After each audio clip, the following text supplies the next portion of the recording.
আসসালামু আলাইকুম এক্সিসবাসী। আশা করি সবাই ভালো আছেন, সুস্থ আছেন। দর্শক, প্রতিনিয়ত আমরা আপনাদের সামনে বাংলাদেশের সবচেয়ে বড় অনলাইন মেডিকেল প্ল্যাটফর্ম এক্সিস এর মাধ্যমে বিভিন্ন বিষয়ের উপর লিজেন্ডারি টিচার, ম্যাম এবং আমাদের বড় ভাইয়া আপুদের অনেক ট্যালেন্টেড ভাইয়া আপুদের নিয়ে বিভিন্ন সাবজেক্টের উপর রিভিউ ক্লাস এবং ভিডিও সেশন প্রতিনিয়ত আপনাদের সামনে উপস্থাপন করছি।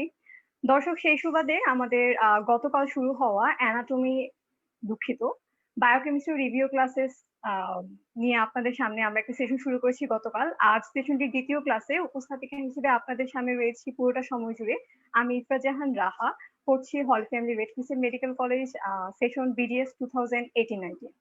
দর্শক, গত ক্লাসের মতো আজও আমাদের সাথে আমাদের সবার প্রিয় অনেক বেশি ট্যালেন্টেড, যিনি শুধুমাত্র অ্যানাটমি নয় বায়োকেমিস্ট্রিতেও অনার হোল্ডার একজন ব্যক্তিত্ব। আপু আর কেউ নন, তামিমা তারিন জাহরা আপু। আপু পড়ছেন ইবনে সিনা মেডিকেল কলেজে সেশন 2017-18। আসসালামু আলাইকুম আপু, কেমন আছেন? ওয়ালাইকুম আসসালাম ওয়া রাহমাতুল্লাহ। আলহামদুলিল্লাহ আপু, আমি ভালো আছি। তুমি কেমন আছো? আলহামদুলিল্লাহ আপু, আমিও ভালো আছি। আপু, অ্যানাটমিতে তো আপনি কতটা দক্ষ সেটা আমরা অলমোস্ট আপনার 8-9টার মতো ক্লাস পেয়ে গিয়েছি। সেটার মাধ্যমে আমরা জেনেছি। গতকাল আপনার বায়োকেমিস্ট্রি ক্লাস করেও আমরা বুঝেছি যে আপনি শুধু অ্যানাটমি না, বায়োকেমিস্ট্রিতেও অনেক দক্ষ। তো আপু, আপনি জেনে হয়তোবা খুশি হবেন আমাদের বৃহত্তম মেডিকেল প্ল্যাটফর্ম এক্সিস এর ইউটিউবে বর্তমানে প্রায় 1500-র মতো ভিডিও আমরা তৈরি করেছি বিভিন্ন সাবজেক্টের উপর। তো আপু, এই 1500-র মধ্যে আপনারও কিন্তু একটা বড়সড় ভূমিকা রয়েছে। আপনি আমাদের অ্যানাটমিতে অনেকগুলো ক্লাস দিয়েছেন, বায়োকেমিস্ট্রিতে দিচ্ছেন এবং আল্লাহর রহমতে দিয়ে যাবেন। তো আপু, আপনার কেমন লাগছে যে এই বড় একটা প্ল্যাটফর্মের মাধ্যমে আপনি এত কিছু আমাদের শিখাচ্ছেন, আমাদের শিক্ষার্থীরাও অনেক কিছু শিখছে। আপনার অনুভূতিটা কেমন আপু? আলহামদুলিল্লাহ, আমার অনুভূতি খুবই ভালো, খুবই ভালো, এবং এই জন্য আমি সৃষ্টিকর্তার কাছে শুকরিয়া জ্ঞাপন করছি যে আল্লাহ আমাকে এমন একটা সুযোগ দিয়েছেন এক্সিস মেডিকেল স্কুলের ওসিলাতে, যে আমি আমার ছোট্ট পরিসরের যে জ্ঞানটা আছে, সেই ছোট্ট খুবই ক্ষুদ্র জ্ঞানটা আমি তোমাদের সাথে শেয়ার করতে পারছি।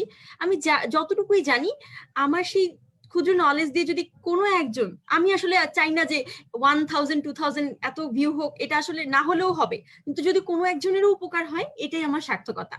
আর আলহামদুলিল্লাহ, শুধু কোনো একজন না, ইনশাআল্লাহ আমরা তো দেখি যে ভিউগুলো আলহামদুলিল্লাহ অনেক ভালো হয়, তোমাদের রেসপন্স অনেক ভালো। এক্সিস মেডিকেল স্কুলের যে এই একটা মহৎ বললে আসলে একটু কমই হয়ে যাবে, আমার ডিকশনারিতে আসলে ওয়ার্ডটা খুঁজে পাচ্ছি না কি বলবো। তো আমি এভাবেই বলি যে এক্সিসকে আসলে ধন্যবাদ দিয়ে আমরা শেষ করতে পারবো না, যে আমাদের এই যে লকডাউন টাইমটার মধ্যে আমাদেরকে, শুধু তোমাদেরকে না, আমাদেরকেও এক্সিস এত সুন্দর সুন্দর কিছু ক্লাস উপহার দিয়েছে এবং ইনশাল্লাহ দিয়ে যাবে এক্সপেক্ট করছি আমরা। তার জন্য আল্লাহর কাছে আমাদের শুধু একটাই প্রার্থনা আমার, এবং আমি চাইবো তোমরাও এই প্রার্থনাটাই করো, আল্লাহ এক্সিসকে উত্তম বিনিময় দিক, এবং আমাকে যেন আল্লাহ তৌফিক দেয় যে আমি তোমাদেরকে সাহায্য করতে পারি। আর এটাই। আর এটা খুবই ভালো লাগার একটা ব্যাপার যে আমার ছোট্ট জ্ঞান দিয়ে আমি তোমাদেরকে একটু একটু সাহায্য করতে পারছি। যেহেতু এই ভিডিওগুলো ইউটিউবেও থাকে, তো তোমরা, আমি আমি জানি তোমরা যারা মিস করো, তোমরা ফেসবুকে পরে লাইভটাই দেখতে পারো, রেকর্ডেড থাকে। আবার তোমরা ইউটিউবে গিয়েও দেখতে পারো, যেটা হয়তো আজ থেকে অনেক বছর পর, আল্লাহ না করুক আমি নাও থাকতে পারি, ওই সময়ও কিন্তু তোমরা এই গাইডলাইন গুলো ইনশাল্লাহ পাবে। এটাই আমার কাছে জেনে খুব ভালো লাগে। আপু, আপনি একদম সত্যি কথা বলেছেন। আমরাও সেই দোয়া প্রার্থনা করছি যাতে করে আমাদের এক্সিস এভাবে করে প্রতিনিয়ত নতুন নতুন সেশন শিক্ষার্থীদের যত প্রয়োজন হয়, যত উপকারী করা লাগে, সবকিছু যাতে আমাদের এক্সিসে থাকে, যাতে একজন শিক্ষার্থী কোনো কিছুর ঘাটতি না বোধ করে, যাতে সবকিছুর মাধ্যমে আমরা একজন শিক্ষার্থীকে ভবিষ্যৎ যোগ্য ডাক্তার এবং একজন ভালো ডাক্তার হিসেবে গড়ে তোলা যায়। এক্সিস প্রতিনিয়ত সেই চেষ্টা চালিয়ে যাচ্ছে। আমরা আশা করছি এক্সিস এভাবে করে এগিয়ে যাবে এবং অনেক বড় স্বনামধন্য একটি অনলাইন প্ল্যাটফর্ম হিসেবে গণ্য হবে। অলরেডি হয়েছে, আরো বেশি চাই আমরা। তো আর দেরি না করে আপু, আপনি যদি পারমিশন দেন আমাদের আজকের সেশনটি শুরু করব। হ্যাঁ, ইনশাল্লাহ, অবশ্যই শুরু করি। দর্শক, সেশনটি শুরু করার আগে আপনাদের সবাইকে জানিয়ে আবারও মনে করে দিতে চাচ্ছি, আপনারা আপনাদের নাম এবং সেশনটি কমেন্ট বক্সে কমেন্ট করতে ভুলবেন না, এবং আপনাদের যত বন্ধু বান্ধব আছে সবাইকে সেশনে শেয়ার করতে ভুলবেন না সেশনটি, কজ আমরা সবাই জানি শেয়ারিং ইজ কেয়ারিং। আর দর্শক আপনাদের বলে রাখছি যে আমাদের ইউটিউব চ্যানেলের যে লিঙ্কটি আমরা কমেন্ট বক্সে দিয়ে দিচ্ছি। আপনারা যারা এখন পর্যন্ত সাবস্ক্রাইব করেননি করে রাখবেন, যাতে করে এই নতুন ভিডিওগুলো কোনোভাবেই আপনারা মিস না করেন। দর্শক, আমাদের আজকের টপিকটি হচ্ছে কার্বোহাইড্রেট। কার্বোহাইড্রেটের ডাইজেশন, অ্যাবজর্পশন, বায়োমলিকিউল সব নিয়ে আজ আমাদের সাথে আলোচনা করবেন জাহের আপু ইনশাআল্লাহ। আর দেরি না করে আমরা আমাদের সেশনে চলে যাচ্ছি। আপু, কার্বোহাইড্রেট জিনিসটা অনেক বড় আপু, মানে কার্বোহাইড্রেট, প্রোটিন আর লিপিডের মধ্যে অনেক ইম্পর্টেন্ট আমরা জানি, কিন্তু আপু এই যে কার্বোহাইড্রেটের বিভিন্ন সাইকেল গুলো থাকে, আবার আপু ফেট গুলো থাকে, এছাড়াও আপু এত বেশি পড়া, তো কোনটা বাদ দিয়ে কোনটা পড়বো, অথবা একটা জিনিস পড়তে গেলে আরেকটা জিনিস, এত বেশি মেকানিজম গুলো আমাদের মাথার মধ্যে জটলা পেকে যায়। তো আপু এই জন্য এই জিনিসগুলো কিভাবে সহজভাবে, অথবা আপনি যেভাবে আমাদের গত ক্লাসে গাইডেন্স দিয়েছেন যে কোন বই থেকে কোন জিনিসটা পড়লে মানে একদমই আমাদের জন্য খুব সহজ হবে, এই জিনিসগুলো যদি আপু আপনি আপনার ব্যক্তিগত অভিজ্ঞতা থেকে আমাদের সাথে শেয়ার করতেন। ইনশাআল্লাহ, ধন্যবাদ রাহা। আমরা তাহলে শুরু করি। আমার ক্ষুদ্র অভিজ্ঞতা অনুযায়ী ইনশাআল্লাহ আমি শেয়ার করব। আর তুমি যেরকমটা বললা, মেটাবলিজমটা আসলেই ভাস্ট, সবারই একটু কঠিন লাগতো। কঠিন লাগার কারণটা হচ্ছে আমরা একটা সিস্টেম বা একটা বায়োমলিকিউলকে একসাথে না পড়ে আমরা সবগুলো একসাথে পড়তে যাই। আমরা একটা বায়োমলিকিউলকে এই জন্যই একদিনে রেখেছি যাতে করে আমরা ওই বায়োমলিকিউলের যে হোল একদম ডাইজেশন থেকে শুরু করে একদম আমাদের সেলুলার লেভেলে তার অ্যাক্টিভিটি পর্যন্ত যাতে আমরা পড়তে পারি। যেহেতু আমরা আন্ডার গ্রাজুয়েট, আমাদের এত বেশি লাগে না, তারপর আমাদের প্রফ ওরিয়েন্টেড যা যা লাগে, ভাইবা, রিটেন, এমসিকিউ বা অসপি, সেই ইনশাল্লাহ আমরা সেই অনুযায়ী আজকে ডিসকাশনটা শুরু করব। তো আর দেরি না করে চলো তাহলে আমরা ইনশাল্লাহ শুরু করে ফেলি। জি আপু, অবশ্যই। ঠিক আছে, আমার স্ক্রিন কি দেখা যায় রাহা? জি আপু, দেখা যাচ্ছে আপনার স্ক্রিন। আচ্ছা, তাহলে আমরা চলো শুরু করি। আমরা জানি যে আমাদের যে বায়োমলিকিউলস গুলো আছে তার মধ্যে কার্বোহাইড্রেট হচ্ছে গিয়ে ওয়ান অফ দ্য লার্জেস্ট এবং one of the most important biomolecule. আমরা মোটামুটি আমরা যারা এশিয়ান আছি, আমাদের ফুডের মিলের প্রায় একটা বড় অংশ কার্বোহাইড্রেট থাকে। তো মলিকিউল বলো বা মেটাবলিজম কার্ড বলো, তুমি যখন প্রফ ভাইবা দিতে যাবা তোমাকে কিন্তু বেশিরভাগ সময় জিজ্ঞাসা করে সকালে কি নাস্তা করে এসেছো। তো অনেকে যাদের একটু বুদ্ধি থাকে তারা কিন্তু যেই মেটাবলিজমটা ভালো পারে ওই মেটাবলিজম রিলেটেড খাবারের কথা বলে। এটা আসলে একটু বুদ্ধিশুদ্ধি করে তোমার তোমার অভিজ্ঞতা বা তোমার কোথায় কনফিডেন্স বেশি সেই অনুযায়ী বলতে পারো। আবার কিছু সময় এমনটা হয় যে কার্ড কোয়েশ্চেন, যেটা কার্ডের বেসিসে কোয়েশ্চেন, তোমার যে মেটাবলিজম থেকে কার্ড কোয়েশ্চেন উঠবে তোমার সেই মেটাবলিজম ওরিয়েন্টেড কোয়েশ্চেনই হবে।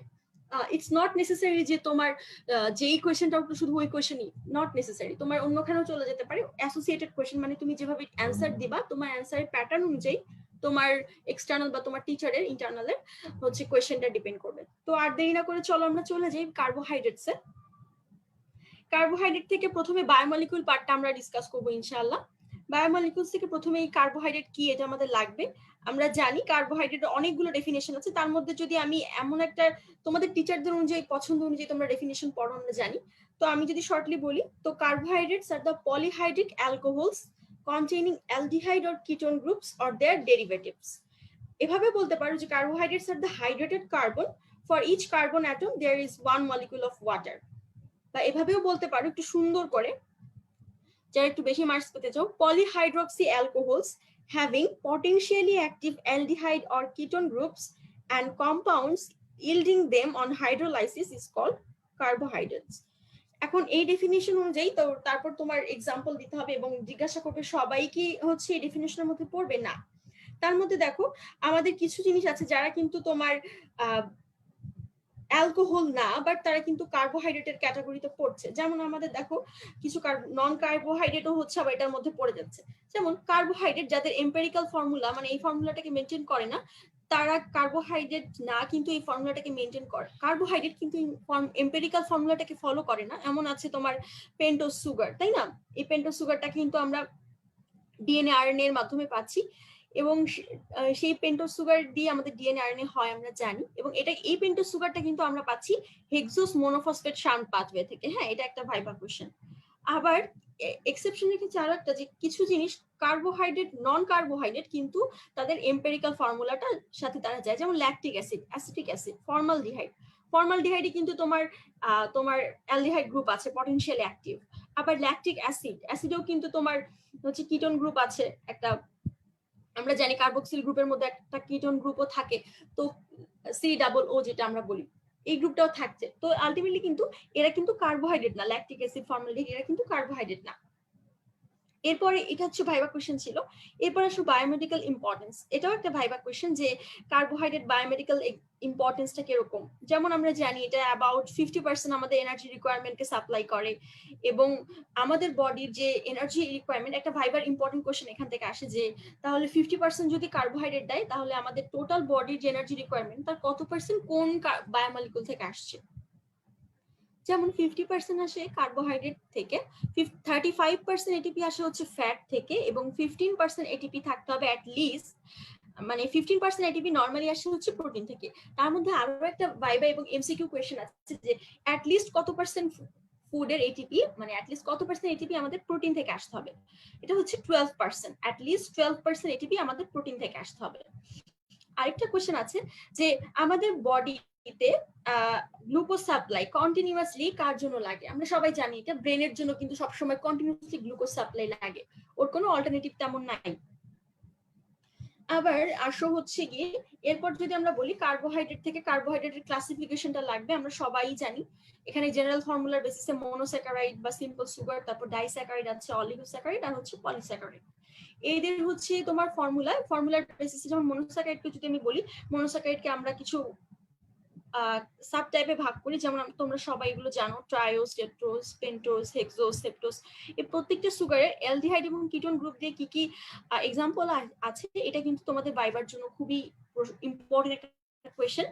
এবং শুধু ভাইবা না, এই ক্লাসিফিকেশন অফ কার্বোহাইড্রেট এই কোয়েশ্চেনটা রিটেনে কিন্তু ইনভেরিয়েবলি আসে, খুবই কমন একটা কোয়েশ্চেন। এবং এটা তোমাদের হচ্ছে গিয়ে চার্ট করে লিখতে পারলে, যেমন প্রত্যেকটার এক্সাম্পল তুমি মনোস্যাকারাইড দিলে, তারপর তুমি এটা জেনারেল ফর্মুলাটা যেমন আমরা জানি, এটার জেনারেল ফর্মুলা হচ্ছে CnH2ON। হ্যাঁ, এই ফর্মুলার বেসিসেই কিন্তু আমরা তোমার ট্রায়োজ, এখানে কিন্তু 3টা থেকে 9টা কার্বনিক কম্পাউন্ড থাকতে পারে। তারপর আমি সুন্দরভাবে এক্সাম্পল গুলো দিয়ে ফেললাম মনোস্যাকারাইড আন্ডারে, যেটা একটা টেবিল চার্ট করে অল্প সময় আমার লেখাটা সুন্দরভাবে বোঝানো হলো। তারপর হচ্ছে ডাইস্যাকারাইড আছে, ডাইস্যাকারাইডের জেনারেল ফর্মুলা দিলাম। এখানে হচ্ছে 2টা মনোস্যাকারাইড ইউনিট থাকে এবং they are connected by glycosidic bond. এটা লিখে আমি এক্সাম্পল দিয়ে দিলাম। যেমন আমরা জানি ডাইস্যাকারাইড আছে, মল্টোজ, ল্যাকটোজ, সুক্রোজ, এগুলো তোমরা জানো।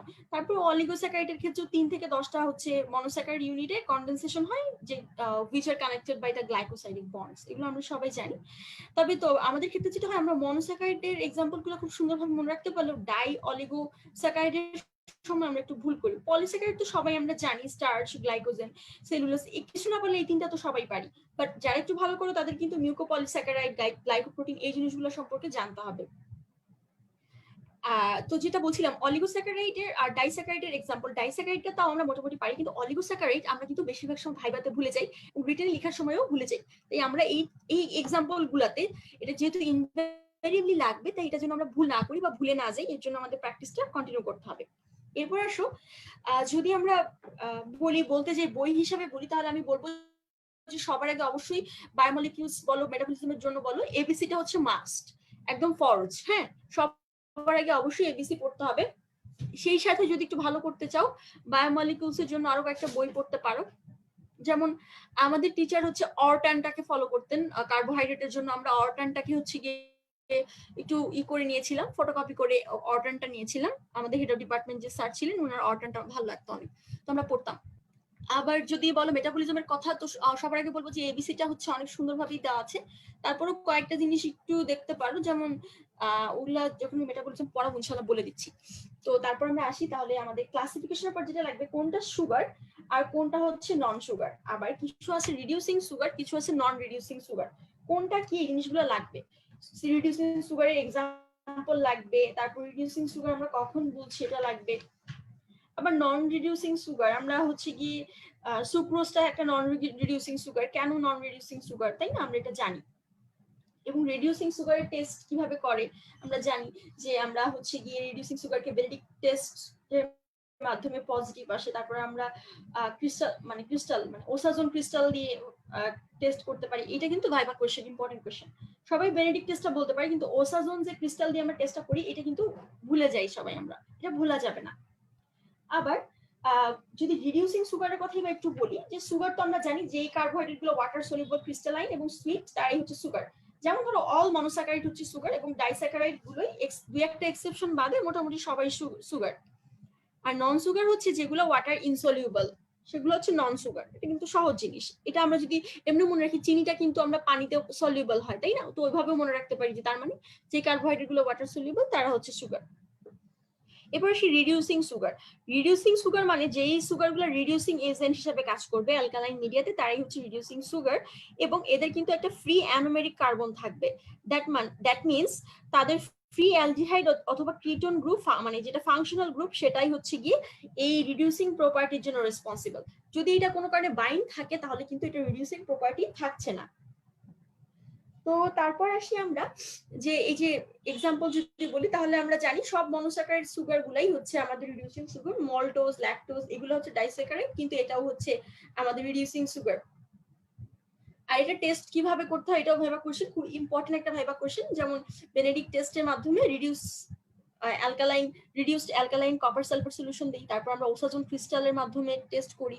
এই দুইটা ইম্পর্টেন্ট একটা জিনিস। তারপর হচ্ছে নন রিডিউসিং সুগার, মানে এদের কিন্তু বোঝাই যাচ্ছে যে ফ্রি কোনো ফাংশনাল গ্রুপ থাকবে না। যেমন সুক্রোজটা হচ্ছে আসলে আমাদের গ্লুকোজ আর ফ্রুক্টোজের মধ্যে হচ্ছে, এটা একটা viva question as well as written short question. যেমন সুক্রোজটা কেন নন রিডিউসিং সুগার? সুক্রোজে কিন্তু আমাদের সুক্রোজটা আমরা জানি it is composed of glucose and fructose, তাই না? And here the aldehyde group of the glucose, হ্যাঁ, ফার্স্ট কার্বনে থাকছে, and the fructose group of the ketone group, that is এটা হচ্ছে সেকেন্ড কার্বনে থাকছে।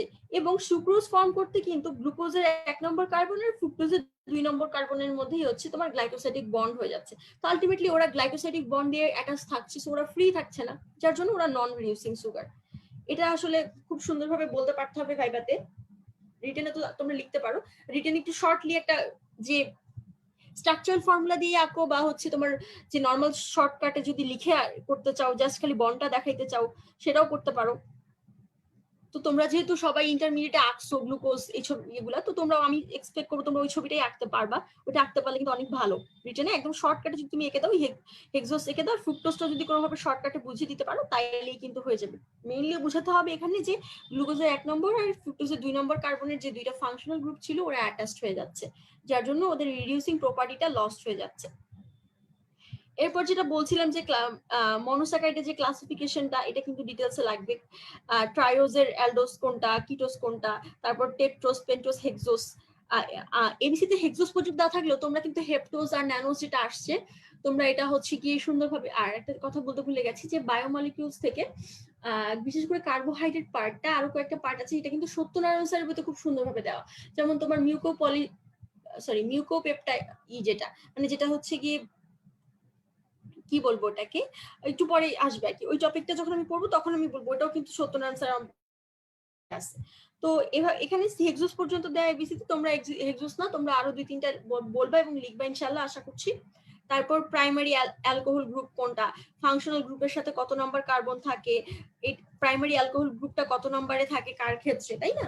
এগুলো আমরা একটু, এই থিওরিটিক্যাল জিনিসগুলো মাঝে মধ্যে ভাইবাতে একটু জিজ্ঞাসা করে। তারপর আসি হচ্ছে গিয়ে পলিস্যাকারাইডের ক্লাসিফিকেশনটাও হচ্ছে রিটেনের জন্য খুব ইম্পর্টেন্ট। শুধু রিটেন না, ভাইবাতেও কিন্তু এটা আস্ক করে। যেমন ধরো আমরা জানি হেমোপলিস্যাকারাইড আর হচ্ছে হোমোপলিস্যাকারাইড বা হোমোগ্লাইকন, আর একটা হচ্ছে হেটারোপলিস্যাকারাইড। হোমোটা তো সবাই আমরা জানি, ডেক্সট্রিন, ডেক্সট্রান, স্টার্চ, সেলুলোজ, ইনুলিন, এগুলা। তারপর গ্লাইকোজেন আছে। স্টার্চ আর গ্লাইকোজেন তো তোমাদের সবারই মনে থাকে। তো স্টার্চের ক্রাইটেরিয়ার মধ্যে আবার আমরা জানি এখানে কিছু অ্যামাইলোজ আছে, অ্যামাইলোপেকটিন আছে। আর গ্লাইকোজেনটা তো আমাদের এনিমালে থাকে, স্টার্চটা তো প্ল্যান্টে থাকে, এগুলো তো তোমরা সবাই জানো। তারপরে এই যে হেটারোপলিস্যাকারাইড যেটা, মানে একটু আগে বলছিলাম মিউকোপলিস্যাকারাইড যেটা, বা গ্লাইকোজ অ্যামাইনোগ্লাইকেন্স, এইটা কিন্তু তোমাদের ভেরি ভেরি ইম্পর্টেন্ট যারা একটু ভালো করতে চাও তাদের জন্য। এটা ভাইবাতে খুব জিজ্ঞাসা করে, এমসিকিউতে এখানে একটা সত্যনারায়ণ স্যার বইতে দেখবে একটা চার্ট আছে, চার্টটা তোমাদের প্রথমবার দেখলে হয়তো একটু ভয় লাগবে, কিন্তু এটা ভয় পাওয়ার কিছুই নাই। যদি একটু বুঝে পড়ো, এটা কিন্তু সহজ, একটু মনে করে করে পড়লে এটা অনেক সহজ আমার কাছে মনে হয়েছে। কিন্তু প্রথমে দেখে যদি ভয় পেয়ে যাও, ঘাবড়ে যাও যে আল্লাহ এত বড় চার্ট কিভাবে পড়বো, সব কিলো কলাম আমাদের লাগে না। হ্যাঁ, তারপর হচ্ছে কি এই যে মিউকোপলিস্যাকারাইড শর্ট নোটের জন্য খুব ইম্পর্টেন্ট।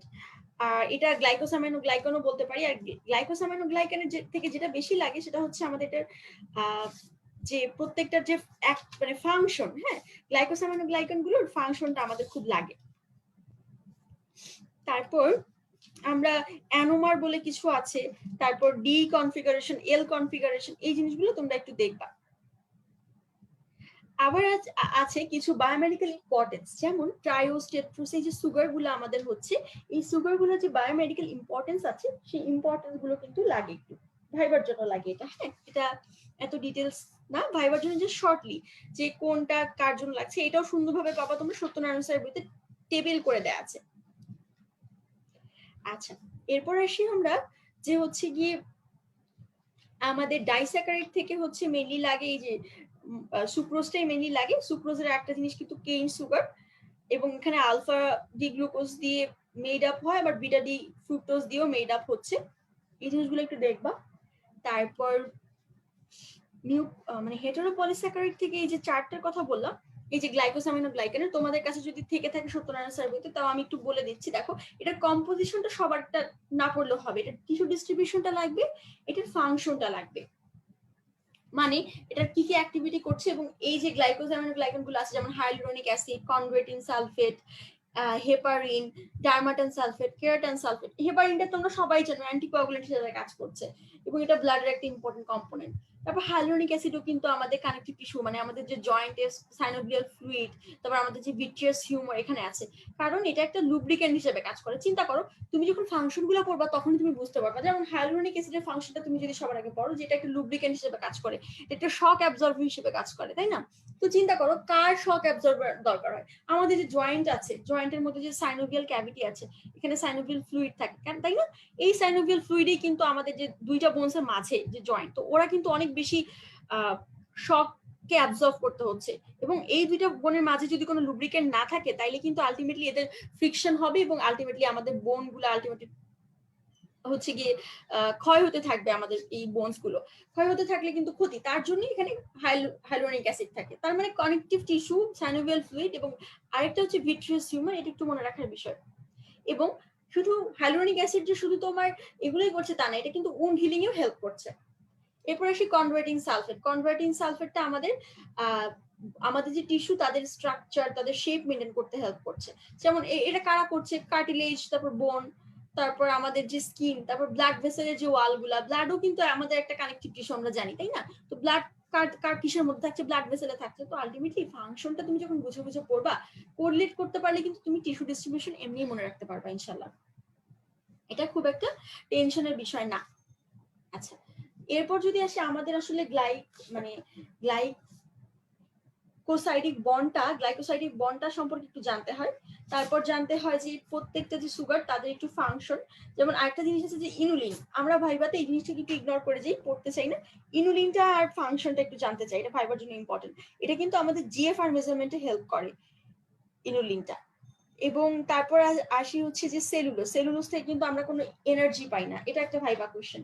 এবং এটা কিন্তু ডাইজেস্টিবল না আলটিমেটলি, কারণ আমাদের জিআইটি তে সেলুলোজ ব্রেকডাউন করার জন্য যে এনজাইমটা লাগে সেলুলেস, এই এনজাইমটা নেই। ডিফারেন্স লাগে হচ্ছে গ্লাইকোজেন এবং স্টার্চের মধ্যে, এটা এবিসিআর বইতে পাবে। তারপর লাগে হচ্ছে গিয়ে তোমার অ্যামাইলোজ আর অ্যামাইনোপেকটিনের মধ্যে ডিফারেন্সটা লাগে, এটা ভাইবা কোশ্চেন।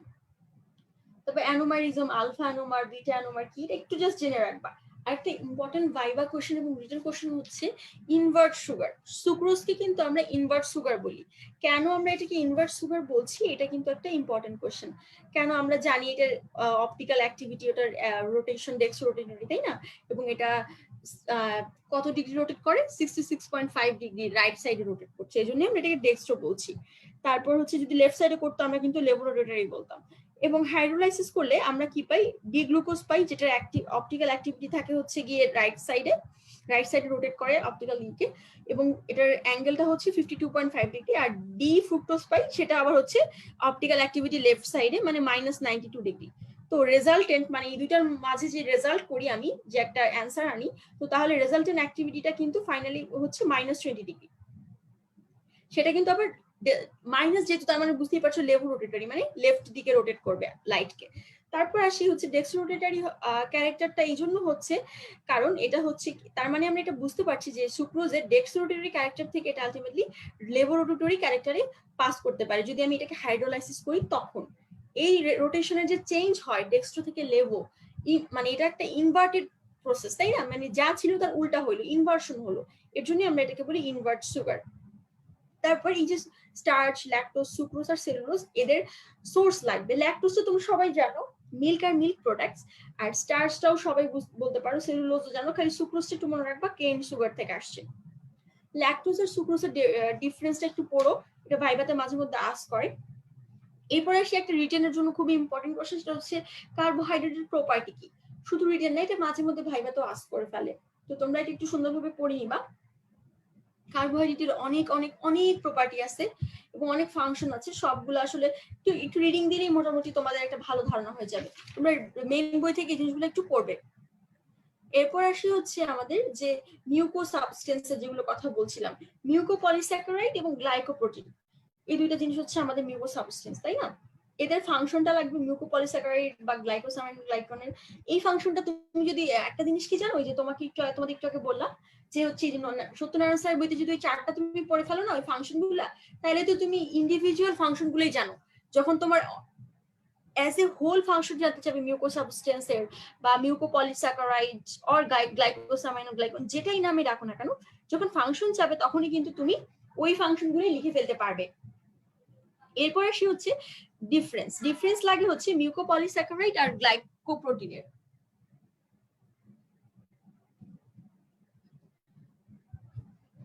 এরপর যদি দেখি তাহলে আমাদের অ্যাজ এ হোল আমরা যে এতক্ষণ ইন্ডিভিজুয়ালি প্রত্যেকটা সুগারের ফাংশন পড়ছিলাম বা তাদের অ্যাক্টিভিটিটা সম্পর্কে জানছিলাম অ্যাজ এ হোল যদি বায়োমেডিক্যাল ইম্পর্টেন্স বলে মানে আমাদের বায়োলজিক্যাল বা আমাদের লিভিং অর্গানিজমে বা আমাদের লাইফের সাথে রিলেটেড কি কি ফাংশন সেই ফাংশন গুলোকে তোমরা আগে বলবে এটা হচ্ছে একটা ভাইবা কোশ্চেন থাকে নর্মালি ভাইবাতেই আসে রিটেনের জন্য এটা এত বেশি ইম্পর্টেন্ট না এরপর এসো আমরা যেহেতু কার্বোহাইড্রেট বলছি তো এর সাথে আমাদের আরো কিছু জিনিস একটু জানতে হবে যেমন ধরো যে ডি গ্লুকোজ এল গ্লুকোজ এগুলো তো বলেইছি এবং আইসোমার সম্পর্কে আমাদের একটু জানতে হবে তারপর হচ্ছে গিয়ে আইসোমার বা কাইরাল কার্বনটা কি তারপর কাইরাল কার্বনের একটা নাম কি অ্যাসাইমেট্রিক কার্বন অ্যাসাইমেট্রিক কার্বন তো আমরা সবাই অর্গানিক কেমিস্ট্রিতে পড়ে আসছি তাই না the carbon atom in which 4 different atoms or groups are attached is called chiral carbon or asymmetric carbon তারপর আইসোমার থেকে যদি বলি আইসোমার থেকে অনেক কিছুই লাগে যেমন ধরো তোমার আচ্ছা ডি গ্লুকোজ এল গ্লুকোজটা একটু বলে নিই যে ডি এল গ্লুকোজটা হচ্ছে এই যে হাইড্রোক্সিল গ্রুপটা থাকছে না মানে হচ্ছে আমাদের যে 5th পজিশনে আমরা জানি পেনাল্টিমেট কার্বন থাকে এই পেনাল্টিমেট কার্বনের হাইড্রোক্সিল গ্রুপটা যদি রাইট সাইডে থাকে তাহলে ডি গ্লুকোজ বা ডেক্সট্রো রোটেটরি আর লেফট সাইডে থাকলে কিন্তু লেভো রোটেটরি এই জিনিসটা একটু বেসিক তারপর আসি রেসেমিক মিক্সচারটা মানে হচ্ছে ডিএল মিক্সচার তাই না এটাকে বলে এটা এগুলো কিন্তু সব ভাইবা কোশ্চেন এখন যেটা বলছি রেসেমিক মিক্সচারটা হচ্ছে ইকুয়াল অ্যামাউন্টের যখন রোটেশন যখন আমরা পজিটিভ এবং নেগেটিভ সাইডে ইকুয়ালি হবে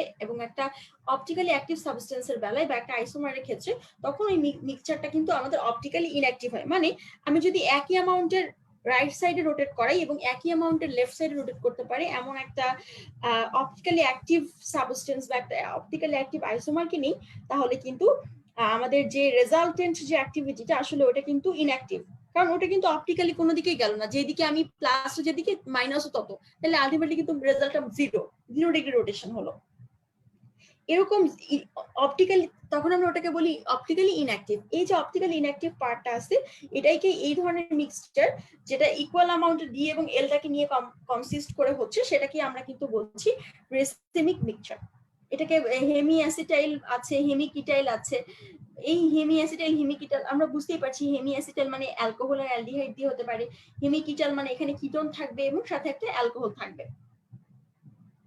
তারপর হচ্ছে গিয়ে এপিমার গ্লুকোজের এপিমারের উপর কিন্তু শর্ট নোট প্রায় আসে আমরা জানি গ্যালাক্টোজ এবং ম্যানোজ এই দুটো কিন্তু আমাদের গ্লুকোজের একটা এপিমার কিন্তু এরা কিন্তু গ্লুকোজের এপিমার হলেও এরা কিন্তু নিজেদের এপিমার না এটাও হচ্ছে একটা viva question epimer of the glucose তো শর্ট নোটে থাকে আবার ভাইবাতেও মাঝে মধ্যে আস্ক করে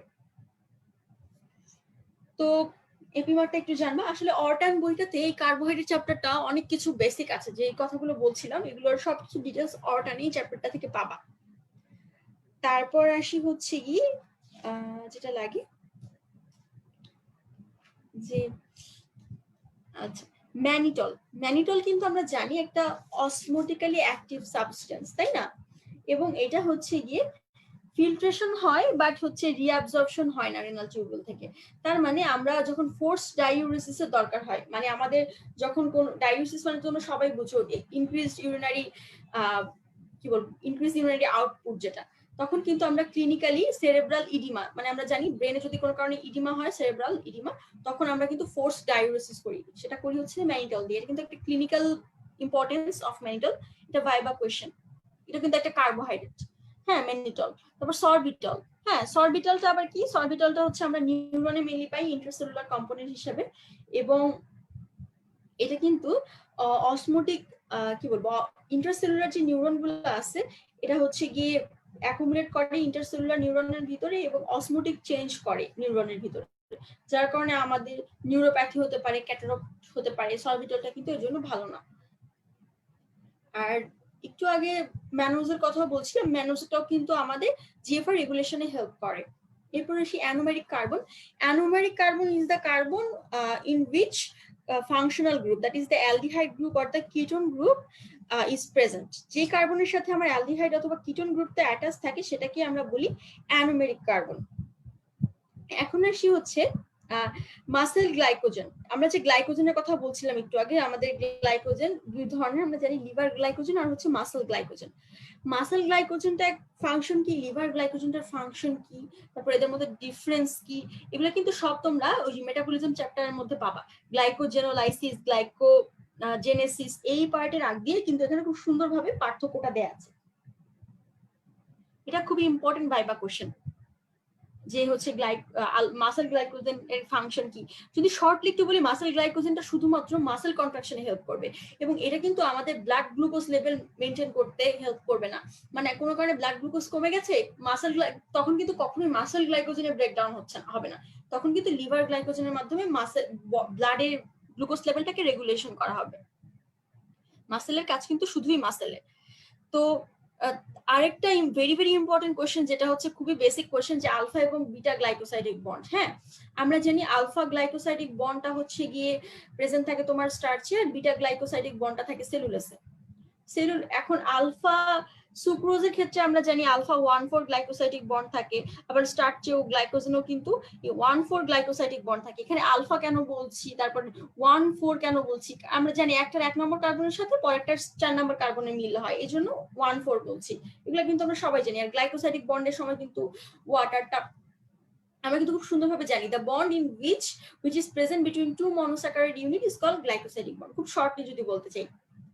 তারপর হচ্ছে কি আলফা এবং বিটার মধ্যে ডিফারেন্সটা লাগে, যেমন আলফা 1,4 গ্লাইকোসাইডিক বন্ড আর বিটা 1,4 গ্লাইকোসাইডিক বন্ডের ডিফারেন্স বলতে চাইলে এক নম্বরে বলতে পারি যে metabolic enzyme required for the digestion of alpha 1,4 glycosidic bond is present in human. মানে আলফা 1,4 গ্লাইকোসাইডিক বন্ডটাকে ব্রেক করতে যে আমাদের এনজাইম লাগে, এটা মানুষের থাকলেও বিটা 1,4 কে কিন্তু আমরা ব্রেক করতে পারি না, যার জন্য স্টার্চকে আমরা ব্রেকডাউন করতে পারলেও আমরা কিন্তু সেলুলোজকে ব্রেকডাউন করার জন্য যে এনজাইম সেলুলোজ, যে এনজাইমটা বিটা 1,4 গ্লাইকোসাইডিক লিঙ্কেজকে ব্রেকডাউন করছে, সেটা কিন্তু আমাদের হিউম্যানসের নাই। সেকেন্ডলি বলতে পারি হচ্ছে গিয়ে এটা আলফা 1,4টা হচ্ছে গিয়ে স্টোরেজ ফর্ম অফ এনার্জি হিসেবে প্রেজেন্ট করে আমাদের শরীরে, আর এটা হচ্ছে গিয়ে বিটা যেটা সেটা কিন্তু প্ল্যান্টের বডিতে এবং আমাদের বডিতে কিন্তু একটা মেজর একটা ভেরি ইম্পর্টেন্ট ডায়েটারি ফাইবার হিসেবে কাজ করে, যেহেতু এটা ব্রেকডাউন করতে পারে না ডায়েটারি ফাইবার। এখান থেকে তোমার ডায়েটারি ফাইবার পার্টে চলে যেতে পারে। আমরা ডায়েটারি ফাইবারটা হচ্ছে কি ইনশাআল্লাহ ফুডের সাথে বলবো, ফুড নিউট্রিশন যেদিন পড়াবো। তো কিছু হচ্ছে গিয়ে আমাদের অ্যাবজর্পশন মানে অ্যাডভান্টেজ ডিসঅ্যাডভান্টেজ ছিল, যেটা আমাদের সেলুলোজের মধ্যে বা নন স্টার্চ পলিস্যাকারাইড বা ডাইটারি ফাইবার যেগুলোই বলো না কেন, এগুলো কিন্তু তোমার এখানেও মাঝে মধ্যে আস করতে পারে, মানে এই কার্ডের সাথে মধ্যে ওই কার্ডের রিলেশনশিপ আসতে পারে। যেমন আমরা ডাইটারি ফাইবার আমরা জানি এটা it prevents constipation, it maintains the regular bowel habit, facilitates cholesterol excretion এবং keeps our serum cholesterol low. তারপর হচ্ছে it may reduce the risk of coronary artery disease, prevents the risk of obesity, diabetes mellitus, colonic cancer. তারপর যদি ডিসঅ্যাডভান্টেজে যাই, এটা কিন্তু আমাদের হচ্ছে গিয়ে ইন্টেস্টিনাল অ্যাবজর্পশন, যে মিনারেল গুলো, ইম্পর্টেন্ট মিনারেল গুলো ইন্টেস্টিনে যে অ্যাবজর্পশন হয়, যেমন আয়রন, জিঙ্ক, ক্যালসিয়াম, এগুলাকে কিন্তু হ্যাম্পার করছে। আরেকটা ইম্পর্টেন্ট কোয়েশ্চেন যেটা তোমরা একটু যারা ভালো করতে চাও তাদের ক্ষেত্রে লাগে, যে গ্লাইকন কি জিনিস, গ্লাইকোসাইডটা কি? গ্লাইকন হচ্ছে যেটা নন কার্বোহাইড্রেট সাবস্টেন্স, যেটা প্রোভাইড করে hydroxyl group to make the glycosides are collectively called glycons. যেমন কমন কিছু গ্লাইকনের নাম ভাইবাতে জিজ্ঞাসা করে, গ্লাইকন কি, তার ডেফিনিশন এটাই লাগে কমন, যেমন মিথানল, স্টেরল, গ্লিসারল, ফেনল, এগুলো হচ্ছে গ্লাইকন। এরপর আসি হচ্ছে গ্লাইকোসাইডটা কি। গ্লাইকোসাইড আমরা কাদের বলি, যে কার্বোহাইড্রেট গুলা কানেক্টেড থাকে যে আদার নন কার্বোহাইড্রেট অ্যালকোহলিক কোনো সাবস্টেন্সের সাথে, মানে কোনো গ্লাইকনের সাথে যদি একটা কার্বোহাইড্রেট বা গ্লাইকন অ্যাটাচ থাকে থ্রু গ্লাইকোসাইডিক বন্ড, তাদেরকেই আমরা বলি গ্লাইকোসাইড। যেমন আমাদের কমন কিছু গ্লাইকোসাইডের নাম যদি বলতে বলি, যেমন আমাদের কার্ডিয়াক গ্লাইকোসাইড। কার্ডিয়াক গ্লাইকোসাইড এটা হচ্ছে ভেরি কমন, এবং এটার ভিতরে হচ্ছে আমাদের তখন কোয়েশ্চেন করে যে এই গ্লাইকোসাইডের মধ্যে আমাদের কি কি আছে, যেমন ধরো ডিজিটালিজ, ডিগক্সিন, ডিজিটক্সিন, এগুলো আছে। হ্যাঁ, এখানে স্টেরল যে গ্রুপটা আছে, মানে অ্যালকোহল গ্রুপটা, ওটা কিন্তু গ্লাইকন, এবং এটা হচ্ছে তোমার সোডিয়াম পটাশিয়াম পাম্পকে ইনহিবিট করবে। হার্ট ফেলিয়ারের ট্রিটমেন্ট হিসেবে আমরা এই কার্ডিয়াক গ্লাইকোসাইড গুলোকে ইউজ করি, যেমন ডিজিটালিজ, ডিগক্সিন, এগুলোকে আমরা ইউজ করি হার্ট ফেলিয়ার ট্রিটমেন্ট হিসেবে। তো মোটামুটি এগুলাই হচ্ছে গিয়ে আমাদের কোয়েশ্চেন। আবার এখান থেকে যেটা আগে বললাম সুক্রোজের ইনভার্স সুগার, এটা কিন্তু খুবই ইম্পর্টেন্ট কোয়েশ্চেন। যেমন কোয়েশ্চেনটা একটু ট্রিকি ভাবে করতে পারি, একটা সুক্রোজ হাইড্রোলাইসিসের আগে সেটা কেমন ছিল আর পরে কেমন হলো। হাইড্রোলাইসিসের আগে ছিল ডেক্সট্রোরোটেটরি আর পরে হয়ে গেল লেবোরোটেটরি, এটা হচ্ছে অ্যান্সার। তারপর আসতে পারে হচ্ছে মিউটার রোটেশন জিনিসটা কি, কত ডিগ্রি হচ্ছে মিউটার রোটেশন হচ্ছে, আর বিএল সুগারের যে ইন্টার কনভার্সন গুলো আসলে হয় ওটা কি ইকুইলিব্রিয়াম কেমন থাকে, ওটা কিন্তু আমাদের ইকুইলিব্রিয়ামে থাকে সবসময়। তারপর হচ্ছে সবচেয়ে ব্রাঞ্চড স্ট্রাকচার কোনটা, যেমন আমরা জানি গ্লাইকোজেন, সেটা হচ্ছে কি সবচেয়ে ব্রাঞ্চড স্ট্রাকচার। তারপর জিজ্ঞেস করে যে অ্যামাইলোজ বেশি ব্রাঞ্চ নাকি অ্যামাইলোপেকটিন বেশি ব্রাঞ্চ, এটাও জিজ্ঞেস করতে পারে। আমরা জানি অ্যামাইলোপেকটিনটা হচ্ছে গ্লাইকোজেনের পরে সেকেন্ড পজিশনে আছে ব্রাঞ্চিং এর দিক দিয়ে। এবং আমরা এটাও জানি যে অ্যানোমেরিক, আরেকটা ভাইবা কোশ্চেন, এমসিকিউ কোশ্চেন, যে অ্যানোমেরিক কার্বন, গ্লুকোজের কয়টা অ্যানোমেরিক কার্বন থাকে। আমরা জানি গ্লুকোজের কিন্তু একটা অ্যানোমেরিক কার্বন থাকে, কিন্তু আমরা একটু আগে বলছিলাম যে অ্যানোমেরিক কার্বনটা আসলে কি, তাই না? তো গ্লুকোজের একটা যে কার্বনটার মধ্যে ফাংশনাল গ্রুপটা অ্যাটাচ থাকে, যেমন অ্যালডিহাইড গ্রুপ বা কিটোন গ্রুপটা অ্যাটাচ থাকে, তাদেরকে আমরা বলছি অ্যানোমেরিক গ্রুপ, অ্যানোমেরিক কার্বন। তো এই কার্বনটা গ্লুকোজের ক্ষেত্রে একটা অ্যানোমেরিক কার্বন থাকবে, কিন্তু ফ্রুক্টোজের ক্ষেত্রে কিন্তু অ্যানোমেরিক কার্বন থাকে দুইটা। এটা একটা ইম্পর্টেন্ট ভাইবা কোশ্চেন ছিল। এরপর আমরা তাহলে একটু আইসোটোপে যেতে পারি। আচ্ছা, আইসোটোপটা যেহেতু আইসোটোপ থেকে আসলে তেমন কিছু লাগে না, এটা রিটেনের জন্য বেশি লাগে, ভাইবাতে মাঝে মধ্যে আস করতে পারে। তো রিটেনের জন্য ভেরি ভেরি ইম্পর্টেন্ট এটা। আইসোটোপের ডেফিনেশন লাগে, ক্লাসিফিকেশন, মানে স্টেবল আইসোটোপ কোন কাকে বলি, তাদের অ্যাটমিক নাম্বার কত থেকে কম হয়, মানে অ্যাটমিক নাম্বারের একটা রেঞ্জ আছে, যে এত কম হলে স্টেবল বা ন্যাচারাল, আনস্টেবল বা রেডিও অ্যাক্টিভটা কাদের বলছি, তাদের ডেফিনেশন, এক্সাম্পল, এটা কিন্তু লিখে লিখে প্র্যাকটিস করবা। যেহেতু স্টেবলের যে নাম্বারগুলো, আইসোটোপ গুলোর যে নাম্বার, সেটা অ্যাটমিক নাম্বার সেম হলেও কিছু সময় দেখা যায় যে আমাদের মাস নাম্বারটা সেম হয় না, তো মাস নাম্বারটা হচ্ছে কি কন্টিনিউয়াস থাকে, কার কি মাস নাম্বার, এটা একটু মনে রাখবা, এটা লিখে লিখে একটু প্র্যাকটিস করবা। এখানে হচ্ছে কষ্ট হলেও কয়েকটা জিনিস মনে রাখলে হবে। এখান থেকে একটা ইনফিনিটি স্টার কোশ্চেন আছে, যেমন ধরো তোমার importance or clinical use of radioactive isotope, এটা কিন্তু টার্ম কার্ড, আমার মনে পড়ে আমি টার্মেও পাইছি, কার্ডেও পাইছি এই কোশ্চেন, এবং পরবর্তীতে যখন এটা রিটেনে দেয় নাই টিচাররা, তখন আবার কিন্তু ঠিকই ভাইবাতে আস করে নিয়েছেন, মানে এটা আসলে মাফই নাই। প্রথমে যদি একটু সুন্দর করে আমরা অ্যান্সারটা লিখতে চাই রিটেনের সময়, তাহলে কিভাবে আমি ভাগ করবো, প্রথমে বলবো ডায়াগনস্টিক ইউজ, তারপর আমি বলবো হচ্ছে থেরাপিউটিক ইউজ, তার সবার লাস্টে বলবো কিন্তু আমি হচ্ছে গিয়ে, আচ্ছা তারপর থেরাপিউটিক ইউজের পরে কিন্তু আমি বলবো হচ্ছে এটা অ্যাক্টস অ্যাজ এ ট্রেসার, তারপর বলবো হচ্ছে it helps in measurement of volume, space, তারপর লাস্টে বলতে পারি মেজারমেন্ট অফ রেডিওনাল ব্লাড ফ্লো। তো এইভাবে সিকোয়েন্সটা করবো, কিন্তু সবচেয়ে ইম্পর্টেন্ট যেটা ভাইবা রিটেন সবচেয়ে, সেটা হচ্ছে ডায়াগনস্টিক ইউজ আর থেরাপিউটিক ইউজ। যেহেতু আমরা মেডিকেল সায়েন্সে পড়ছি, ইনশাআল্লাহ ডাক্তার হবো, তো আমাদের মিলিয়ে এই দুইটাই বেশি লাগবে। ডায়াগনস্টিক ইউজের মধ্যে তুমি সিলেক্টেড কয়েকটা করতে পারো, যেমন আমি যেভাবে বলতাম যে ইম্পর্টেন্সের বেসিসে বলতাম এভাবে। প্রথমেই বলতাম যে আয়োডিন আপটেকটা হচ্ছে গিয়ে, এট ফার্স্ট বলতাম যে iodine uptake test for the diagnosis of the thyroid disorder. আমরা জানি থাইরয়েডটা খুবই ইম্পর্টেন্ট, আমি এটা সবার আগে বলা প্রেফার করতাম, আমাদের টিচাররা এটাই পছন্দ করতেন। এক্ষেত্রে আমরা ইউজ করি আয়োডিন 131। তারপর সেকেন্ডলি বলতাম রেডিও ইমিউনো এসে of hormone for the diagnosis of hormonal disorder. এখানে হচ্ছে আয়োডিন 125, মানে আয়োডিন আপটেক টেস্ট যেটা থাইরয়েড ডিসঅর্ডারের জন্য সেখানে আয়োডিন 131 লাগে, আর রেডিও ইমিউনো এসে RIA যে টেস্টটা হরমোনের জন্য সেখানে হচ্ছে গিয়ে আয়োডিন 125 লাগে। এরপর বিভিন্ন বলতাম থার্ডে বলতাম যে অর্গান স্ক্যানিং এর জন্য লাগে, ফর এক্সাম্পল বোন স্ক্যানিং এর জন্য আমাদের লাগে স্ট্রনসিয়াম 19, থাইরয়েড স্ক্যানিং এর জন্য বলতে ওইটাই আবার বলতে পারি যে 131। তারপর বলতাম যে অ্যাবজর্পশন টেস্ট, যেমন vitamin B12 absorption, iron absorption, এদের অ্যাবজর্পশন টেস্টের জন্য আমরা আইসোটোপ ইউজ করি। আবার বলতে পারি measurement of the GFR, renal clearance. এছাড়াও আছে হচ্ছে RBC লাইফ স্প্যান মেজারমেন্ট, যেখানে আমরা ইউজ করি ক্রোমিয়াম 51। তো মোটামুটি তোমরা এগুলাই বলতে পারো, বা তোমাদের যেটা আরো সহজ লাগে ওটাও বলতে পারো। তারপর আসি হচ্ছে থেরাপিউটিক ইম্পর্টেন্ট। আমরা রেডিওথেরাপি বা কেমোথেরাপির নাম তোমরা শুনছো। রেডিওথেরাপিটা হচ্ছে থাইরয়েড ক্যান্সার ট্রিটমেন্টে দেওয়া হয়। এখানে কিন্তু আয়োডিন 131 ইউজ করা হয়, আবার 125 ইউজ করা হয়। তারপর আসি সার্ভাইকাল ক্যান্সার, তারপর ইউটেরাইন ক্যান্সার, বাক্কাল ক্যান্সার, এই যে সবগুলো ক্যান্সারের কথা বললাম, এখানে রেডিওথেরাপিতে কিন্তু আমরা আইসোটোপ ইউজ করি। তারপর ট্রেসার হিসেবে মেটাবলিক পাথওয়ে ডিটারমাইন করতে আমরা কিন্তু কার্বন 14 কে ইউজ করি। এরকম আরো অনেকগুলো আছে, তোমরা একটু দেখে নিবা, ইম্পর্টেন্সের বেসিসে সাজাবে। তারপরের কোশ্চেনটা হচ্ছে ভেরি ভেরি ইম্পর্টেন্ট কোশ্চেন এটাও, সেটা হচ্ছে তোমার হ্যাজার্ড অফ রেডিয়েশন। কি কি হ্যাজার্ড হতে পারে, যেমন কিছু আছে ইমিডিয়েট হ্যাজার্ড, কিছু আছে ডিলেড, আর কিছু আছে জেনেটিক ইফেক্ট আর আদার্স। তো ইমিডিয়েটের মধ্যে তোমরা জানো বোন ম্যারো সিনড্রোম হতে পারে, GIT সিনড্রোম হতে পারে ইমিডিয়েটলি, সেন্ট্রাল নার্ভাস সিস্টেমের ক্ষেত্রে ভার্টাইগো, হেডেক, এগুলো ইমিডিয়েটলি হতে পারে। ডিলেড হ্যাজার্ডের মধ্যে বুঝতে পারছো কার্সিনোজেনেসিস বা ক্যান্সার, স্টেরিলিটি হতে পারে, ক্যাটারাক্ট ডেভেলপ করতে পারে ডিলেড। জেনেটিক ডিফেক্টের মধ্যে আমরা জানি ডিএনএ ড্যামেজ হতে পারে, মানে মিউটেশন হতে পারে। আদার্স কিছু আছে, যেমন আমাদের বোন ম্যারো ডিপ্রেশন হয়ে যেতে পারে রেডিয়েশনের কারণে, সেটাকে আমরা কি বলি, সেসব কন্ডিশনকে বলা হয় অ্যাপ্লাস্টিক অ্যানিমিয়া।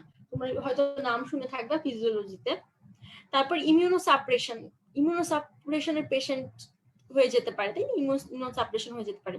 তারপর হচ্ছে গিয়ে আমাদের ডায়াবেটিস ডেভেলপ করতে পারে, বার্নেস মানে হচ্ছে গিয়ে কি বলবো, মাথাটা একদম কি বলবো চুল সব পড়ে যেতে পারে।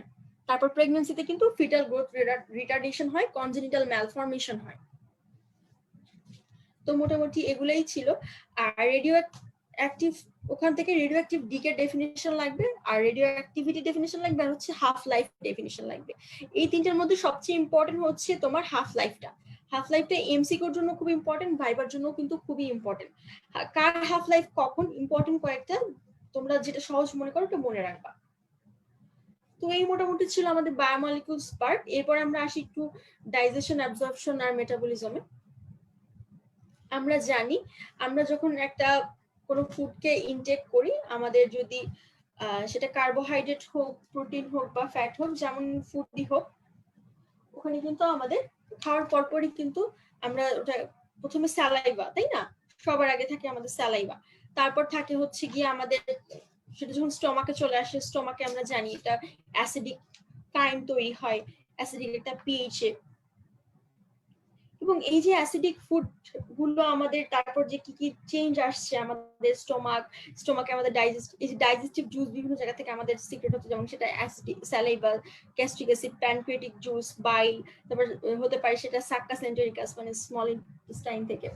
তো আমরা যদি একটু শর্টলি বলি যে ডাইজেশন হওয়ার পরে অ্যাবজর্পশনটা মানে হচ্ছে যে আমাদের যে এন্ড প্রোডাক্ট হলো ডাইজেশনের পরে, আমরা তো ডাইজেশনটা তো আমরা সবাই বুঝি যে হচ্ছে যা খেলাম তার হচ্ছে গিয়ে এটা একটা process by which complex food materials are broken down into simple absorbable unit, মানে আমাদের যে কমপ্লেক্স পার্ট গুলো ছিল, যেমন কার্বোহাইড্রেট একটা কমপ্লেক্স ফর্ম, গ্লুকোজ হচ্ছে একটা সিম্পল ইউনিট, সেরকম যেটা হাইড্রোলাইসিস গ্রুপ অফ এনজাইম দিয়ে হয়। এবং কিছু ডাইজেস্টিভ এনজাইম থাকে, আমরা এই ডাইজেস্টিভ জুসের ক্ষেত্রে যে এনজাইম গুলো আছে বা ডাইজেস্টিভ জুসের সোর্স, তারপর তাদের ডেইলি সিক্রেশন হয় কতটুকু, পিএইচ কেমন, এইগুলো কিন্তু ভাইবার জন্য ভেরি ভেরি ইম্পর্টেন্ট। হ্যাঁ, যেমন স্যালাইভা যদি বলি, আমরা জানি স্যালাইভারি গ্ল্যান্ড থেকে আসছে, অ্যাবাউট 1.5 লিটার সিক্রেটেড হচ্ছে, এটার পিএইচ 6.7 থেকে 7, এরকম করে সবগুলো লাগবে। গ্যাস্ট্রিক জুস, প্যানক্রিয়াটিক জুস, বাইল, সাক্কাস এন্টেরিকাসটা কিন্তু স্মল ইন্টেস্টাইনাল মিউকোসা থেকে আসে। এবং আমরা জানি যে গ্যাস্ট্রিক পেস্ট অনেক কম, যেমন অ্যাবাউট 1.5 থেকে 2 বা 3, যেভাবেই বলো তোমাদের টিচারদের ইচ্ছা অনুযায়ী, পছন্দ অনুযায়ী। তারপর প্যানক্রিয়াসে কিন্তু আবার আমাদের অ্যালকালাইন মিডিয়াম 8 থেকে 8.3 এর মতো। আবার বাইলে কিন্তু হচ্ছে 7.8, তারপর সাক্কাস সেন্টেরিকাসও কিন্তু 7.5, মানে সবই মোটামুটি অ্যালকালাইন, খালি অ্যাসিডিক হচ্ছে তোমার গ্যাস্ট্রিক জুসটা। এখন আসি আমরা আমাদের যেহেতু অ্যামাইলেজ মানে অ্যামাইলোলাইটিক এনজাইম নিয়ে আমরা আজকে ডিল করব। যেমন ধরো তোমার অ্যামাইলোলাইটিক এনজাইম কি কি আছে, amylase, alpha limit dextrinase, maltase, sucrase, lactase, এগুলা। হ্যাঁ, এগুলো দিয়ে আমাদের এইগুলো হচ্ছে ব্রেকডাউন হবে, কমপ্লেক্স গুলো সিম্পল ইউনিটে ব্রেকডাউন হয়ে যাবে আলটিমেটলি। তারপর যেটা ব্রেকডাউন হওয়ার সময় যেটা হয় যে আমরা যদি একটু দেখতে যাই যে ডাইজেস্টিভ জুস গুলোর কম্পোনেন্ট গুলো কিন্তু তোমাদের ভাইবার জন্য খুবই ইম্পর্টেন্ট, এমসিকিউর জন্য লাগবে।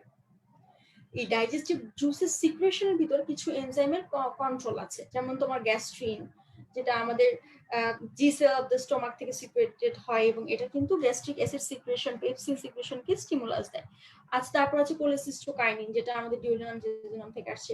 এখান থেকে আরো আসে সিক্রেটিন, তারপর হচ্ছে গিয়ে গ্যাস্ট্রিক ইনহিবিটরি পেপটাইড, এগুলো আসে। তারপর জিআইটি এর কিছু ডি সেল আছে বা ডেল্টা সেল, সেখান থেকে কিন্তু সোমাটোস্ট্যাটিন আসে, যেটা কিন্তু আলটিমেটলি আমাদের gastric secretion, gastric acid secretion আবার গ্যাস্ট্রিন সিক্রেশন দুটোই কমিয়ে দিচ্ছে। তারপর আছে ভেসোএক্টিভ ইন্টেস্টিনাল পেপটাইড, এটা আবার প্যানক্রিয়াটিক সিক্রেশন কে বাড়িয়ে দিচ্ছে, এবং এটা থাকছে হচ্ছে গিয়ে জিআইটি যে নার্ভ এন্ডিং গুলো সেখানে। তার মানে আমাদের এই যে হরমোন গুলো আছে, লোকাল হরমোন, জিআইটি হরমোন, এদের অরিজিন লাগবে, এদের হচ্ছে গিয়ে অ্যাকশনটা ভেরি ভেরি ইম্পর্টেন্ট। আর তোমরা যদি একটু ভালো মার্কস পেতে চাও, স্টিমুলাস কি, স্টিমুলাসের কারণে এটা সিক্রেশন হচ্ছে, এটা এবিসি তে খুব সুন্দর চার্ট আছে। ডাইজেশন অ্যাবজর্পশনটা তোমরা এবিসি তে সুন্দরভাবে পড়ে নিতে পারো, আমার কাছে মনে হচ্ছে এটা এনাফ। তো আমরা যদি একটু আলাদাভাবে দেখতে যাই, যে তোমরা জানো যে প্রত্যেকটা এই যে ডাইজেস্টিভ জুসের কথা বললাম, তাদের ফাংশন, তাদের অ্যাক্টিভিটি, এগুলো একটু লাগবে। তো শর্টলি যদি বলি কার্বোহাইড্রেটের কথা, আমরা যখন একটা ফুড স্টার্চ বলো, রাইস, হুইট, পটাটো, যার কথাই বলো, এগুলো স্টার্চ ইনটেক করি, তখন কিন্তু এগুলো হচ্ছে মল্টোজ, মল্টোট্রায়োজ, অলিগোস্যাকারাইড, আলফা লিমিট ডেক্সিন, এগুলোর মধ্যে মানে এগুলোর মধ্যে ব্রেকডাউন হয়ে যাচ্ছে আস্তে আস্তে, মানে ট্রাইস্যাকারাইড, তারপর হচ্ছে গিয়ে ট্রাইস্যাকারাইড সবার আগে ব্রেকডাউন হয়, তারপর হয় কি ট্রাইস্যাকারাইড থেকে বা অলিগোস্যাকারাইড থেকে কিন্তু আস্তে আস্তে মল্টোজ, মল্টোট্রায়োজের হয়ে যায়, আবার কিছু থাকে আলফা লিমিট ডেক্সট্রিন হয়ে যাচ্ছে। এই আলফা লিমিট ডেক্সট্রিন গুলো কিন্তু আবার আলফা লিমিট ডেক্সট্রিনেজের মাধ্যমে গ্লুকোজ হয়ে যাচ্ছে। মল্টোজ, মল্টোট্রায়োজ যেগুলো, সেগুলো কিন্তু ম্যালটেজের মাধ্যমে গ্লুকোজ হয়ে যাচ্ছে। আবার আমরা যে ল্যাকটোজ খাই বা সুক্রোজ খাই, তাই না, সুক্রোজ তো আমরা জানি টেবিল সল্ট, ল্যাকটোজ তো আমরা মিল্ক বা মিল্ক প্রোডাক্টের মাধ্যমে খাই, সেগুলো কিন্তু ল্যাকটোজ সুক্রোজে কনভার্ট হয়ে যাচ্ছে by the help of lactase, sucrose. এইগুলো আসলে খুব সুন্দরভাবে তোমরা গাইড বইতেও কিন্তু খুব সুন্দরভাবে দেওয়া, তাই আমি এত গুছিয়ে বলছি না, ডাইজেশন পার্টটা তোমরা সবাই অনেক সুন্দর বুঝো। এরপর আসি হচ্ছে গিয়ে, তো আলটিমেটলি আমাদের এইমটা হচ্ছে গ্লুকোজ, গ্যালাক্টোজ, এগুলাতেই হচ্ছে আমরা মানে এটাকে ফর্ম করব, যাতে করে আমাদের জিনিসটা সহজ হয়ে যায় অ্যাবজর্পশন করতে। তারপর যেটা লাগে, এটা হচ্ছে আমাদের ল্যাকটোজ ইনটলারেন্স বলে একটা জিনিস আছে। এই ল্যাকটোজ ইনটলারেন্স বা মিল্ক ইনটলারেন্স, যেটা আমাদের বাচ্চাদের বেশি ফ্রিকোয়েন্টলি দেখা যায়, আর বড়দেরও দেখা যায়। তো আমরা এশিয়ান যারা আছি, কিন্তু কয়েকটা স্টাডি মাঝে দেখতেছিলাম যে এশিয়ানদের আমাদের কিন্তু মিল্ক ইনটলারেন্স অনেক বেশি ডেভেলপ করে। খুবই দেখা যায় যে একটু দুধ বা মিল্ক কন্টেনিং কোনো প্রোডাক্ট খেলে অনেকেরই এটা হয় যে একটু ডায়রিয়া হয় বা একটু ভমিটিং হয়, যেটাই হয়, যে ডায়রিয়া ভমিটিং যেটাই বলো, এটা কিন্তু হয়। তো এটাই আসলে মিল্ক ল্যাকটোজ ইনটলারেন্স, এটা হচ্ছে ভাইবার জন্য ইম্পর্টেন্ট, আবার হচ্ছে একটু শর্ট নোটে চলে আসতে পারে, একটু ভালোভাবে এটা একটু গুছিয়ে পড়ো। তারপর যদি আসি অ্যাবজর্পশনটা মানে আমরা যে কমপ্লেক্স থেকে সিম্পল প্রোডাক্ট বানালাম আমাদের যে ডাইজেশনের মাধ্যমে, এই যে সিম্পল এন্ড প্রোডাক্ট গুলো ছিল ডাইজেশনের, সেই সিম্পল এন্ড প্রোডাক্ট, তারপর ওয়াটার, ইলেকট্রোলাইট, মিনারেল, ভিটামিন, এগুলা যে ইন্টারস্টিনাল এপিথেলিয়াম দিয়ে ব্লাড সার্কুলেশন বা সিস্টেমিক সার্কুলেশনে ব্লাড বা লিম্ফের মধ্যে এন্টার করলো একটা লুমেনের মাধ্যমে। আমরা জানি এতক্ষণ এই ফুডগুলা ডাইজেশন হলো হচ্ছে লুমেনের মাধ্যমে, সেটা স্মল ইন্টেস্টাইনের লুমেনে বলো, বা হচ্ছে গিয়ে আলাদা করে বলতে চাইলে ডিওডিনাম, জেজুনাম, আইলিয়ামের লুমেনে বলো, বা স্টোমাকের মধ্যেও হালকা পাতলা, স্টোমাকের যদিও কার্বোহাইড্রেট কোনো ওরকম ডাইজেশন হয় না, তো স্যালাইভার থেকে কিছু অ্যাক্টিভিটি পাই, স্যালাইভার মধ্যে আমরা জানি স্যালাইভারি আলফা অ্যামাইলেজ আছে, তাই না, এখানে এনজাইম আছে। তো মোট কথা এই যে জিনিসটা হলো, এটা পুরোটাই কিন্তু জিআইটি তে হলো। কিন্তু এরপর যেটা হবে, এই জিআইটি লুমেন থেকে মোটামুটি ইন্টেস্টিনাল এর বাইরে যে এপিথেলিয়াম গুলো আছে, এই এপিথেলিয়াম দিয়ে এটা যখন ব্লাডে এন্টার করবে, এটাই হচ্ছে অ্যাবজর্পশন।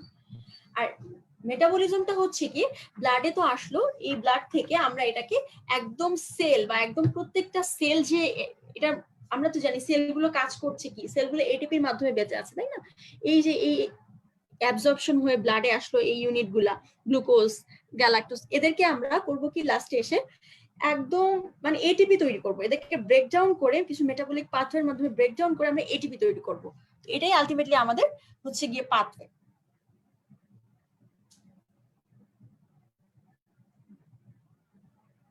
তাহলে আমরা একটু শর্টলি দেখি আমাদের অ্যাবজর্পশনটা দিয়ে, তাহলে একটু দেখি যে অ্যাবজর্পশনের ক্ষেত্রে যে গ্লুকোজ এবং গ্যালাক্টোজ যেটা আছে সেটা হচ্ছে গিয়ে সোডিয়াম ডিপেন্ডেন্ট মানে কি বলবো সেকেন্ডারি অ্যাক্টিভ ট্রান্সপোর্টের মাধ্যমে, মানে যেটাকে আমরা বলি sodium co transport of glucose, সেটার মাধ্যমে প্রথমে অ্যাবজর্ব করা হয় লুমেন থেকে সেলে, এবং সেল থেকে ব্লাডে হচ্ছে ফ্যাসিলিটেটেড ডিফিউশনের মাধ্যমে হয় গ্লুকোজ আর গ্যালাক্টোজ। আর সোডিয়াম ডিপেন্ডেন্ট গ্লুকোজ যেটা, সেটাকে আমরা এসজিএলটি বা সোডিয়াম ডিপেন্ডেন্ট গ্লুকোজ ট্রান্সপোর্টার 1 বলি, যেটা আমাদের লুমিনাল সেলের মধ্যে কাজ করে। আর গ্লুকোজ ট্রান্সপোর্টার 2 মানে গ্লু2 যেটা, এটা কিন্তু আমাদের ইন্টেস্টিনের যে ল্যাটারাল সেলগুলো থাকে তাদের যে ল্যাটারাল সাইডগুলো থাকে সেখানে কাজ করছে। এগুলো ভাইবা কোশ্চেন, তোমরা এটা ছবি ছোট সুন্দর করে ছবি এঁকে এঁকে পড়বা যে যে কোনটা আমাদের ব্লাডের সাইডে যে লুমেন সেই দিকে কাজ করছে, মানে লুমেন থেকে এন্টার সাইডে আসছে, এন্টার সাইড থেকে ব্লাডে আসছে। তো লুমেন থেকে এন্টার সাইডে যখন গ্লুকোজ থেকে গ্যালাক্টোজ আসছে, গ্লুকোজ আর গ্যালাক্টোজ, তখন কিন্তু এসজিএলটি 1 এর মাধ্যমে আসছে। আবার এন্টার সাইড থেকে যখন ব্লাডে যাচ্ছে তখন গ্লুক2 এর মাধ্যমে যাচ্ছে। ফ্রুক্টোজের ক্ষেত্রেও হচ্ছে গিয়ে ফ্যাসিলিটেড ট্রান্সফরমেশন বা ফ্যাসিলিটেড ডিফিউশনের মাধ্যমে আসছে। লুমেন থেকে ইন্টেস্টিনাল লুমেন থেকে যদি এন্টার সাইড বলি তাহলে এখানে গ্লুক5 এর মাধ্যমে ফ্যাসিলিটেড ডিফিউশন হচ্ছে। আবার যদি লুমেন থেকে ব্লাড বলি তাহলে এখানে গ্লুক2 এর মাধ্যমে ডিফিউশন হচ্ছে, ফ্যাসিলিটেটেড ডিফিউশন হবে। ফ্রুক্টোজে কিন্তু অলওয়েজ ফ্যাসিলিটেটেড ডিফিউশন। আচ্ছা, তো এটাই ছিল মেইনলি। আর গ্লুকোজ গ্যালাক্টোজের ক্ষেত্রে কিন্তু বলেছিলাম যে লুমেন থেকে এন্টারোসাইডে আসে হচ্ছে গিয়ে তোমার সোডিয়াম ডিপেন্ডেন্ট সেকেন্ডারি অ্যাক্টিভ ট্রান্সপোর্টের মাধ্যমে, আর লুমেন এন্টারোসাইড থেকে ব্লাডে যায় কিন্তু ফ্যাসিলিটেটেড ডিফিউশনের মাধ্যমে। ঠিক আছে, তো আরেকটা জিনিস লাগে, এটা হচ্ছে গ্লাইসেমিক ইন্ডেক্স। তো গ্লাইসেমিক ইন্ডেক্সটা কি, ডেফিনিশনটা লাগবে, তারপর হচ্ছে এটা যে ইকুয়েশনটা আছে ওই ইকুয়েশনটা একটু লাগে।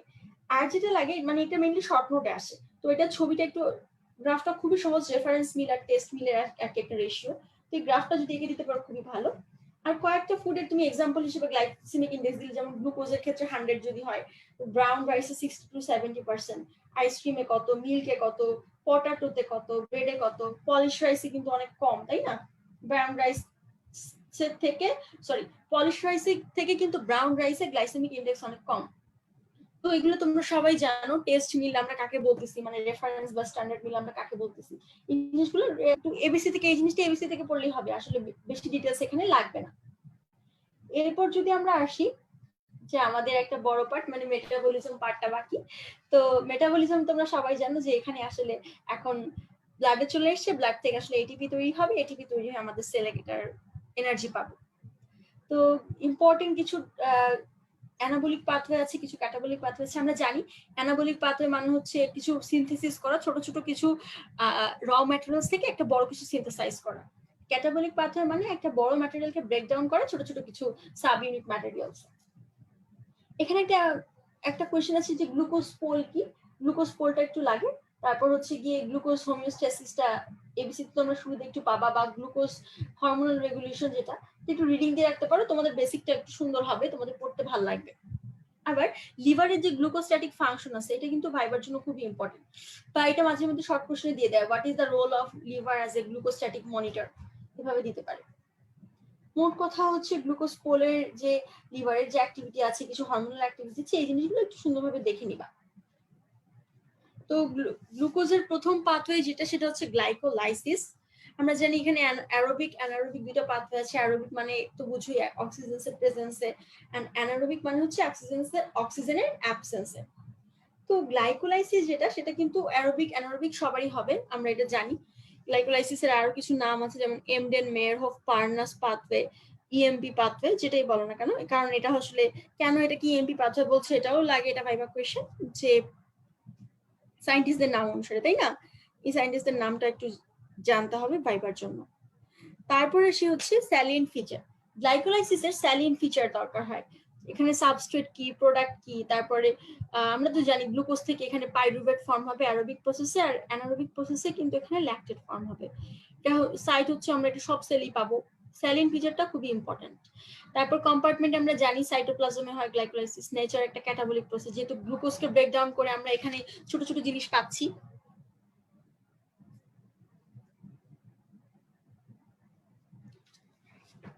আচ্ছা, তারপরে যেটা লাগে সেটা হচ্ছে রেগুলার, মানে মোটামুটি পুরো স্যালিন ফিচারটাই লাগবে। গ্লাইকোলাইসিসের সবই খুব ইম্পর্টেন্ট, আর এটা খুব সহজ।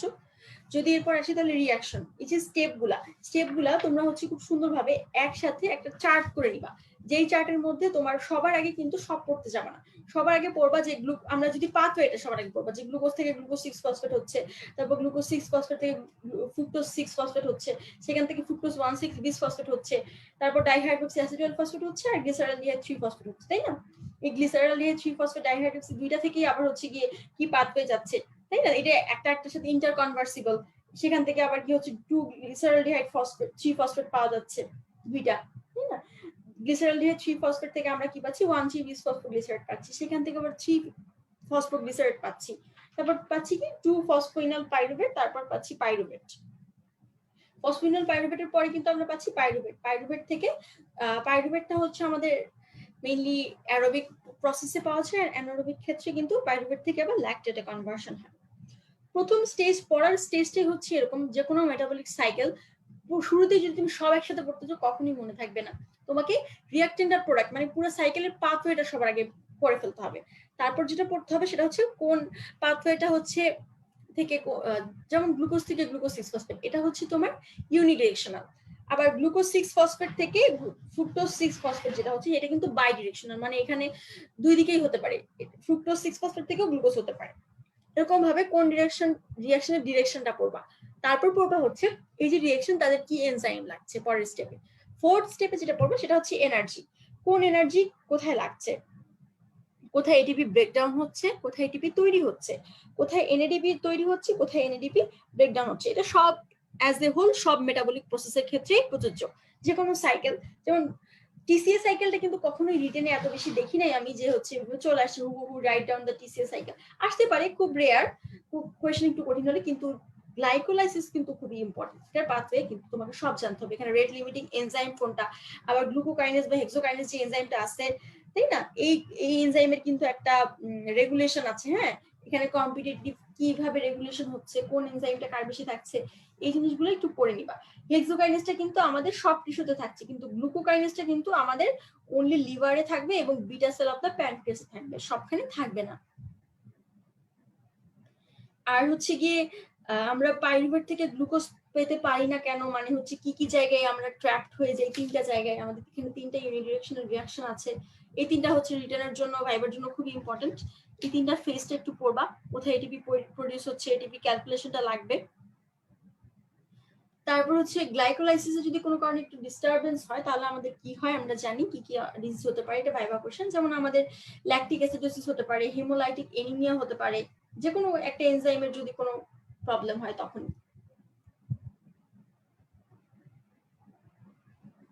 ভাইবা একটা জিনিস লাগে যে অ্যানারোবিক আর অ্যারোবিক গ্লাইকোলাইসিসের মধ্যে ডিফারেন্স, দুইটার মধ্যে কি কি পার্থক্য, এটা সুন্দরভাবে তোমরা যে কোনো জায়গায় পাবা। এটা হচ্ছে এবিসি তো সুন্দর দেয়া আছে যে রেগুলেশন, তারপর লাগে হচ্ছে গ্লাইকোলাইসিসের রেগুলেশন। একটা আছে অ্যালোস্টেরিক রেগুলেশন, একটা হচ্ছে কোভ্যালেন্ট রেগুলেশন।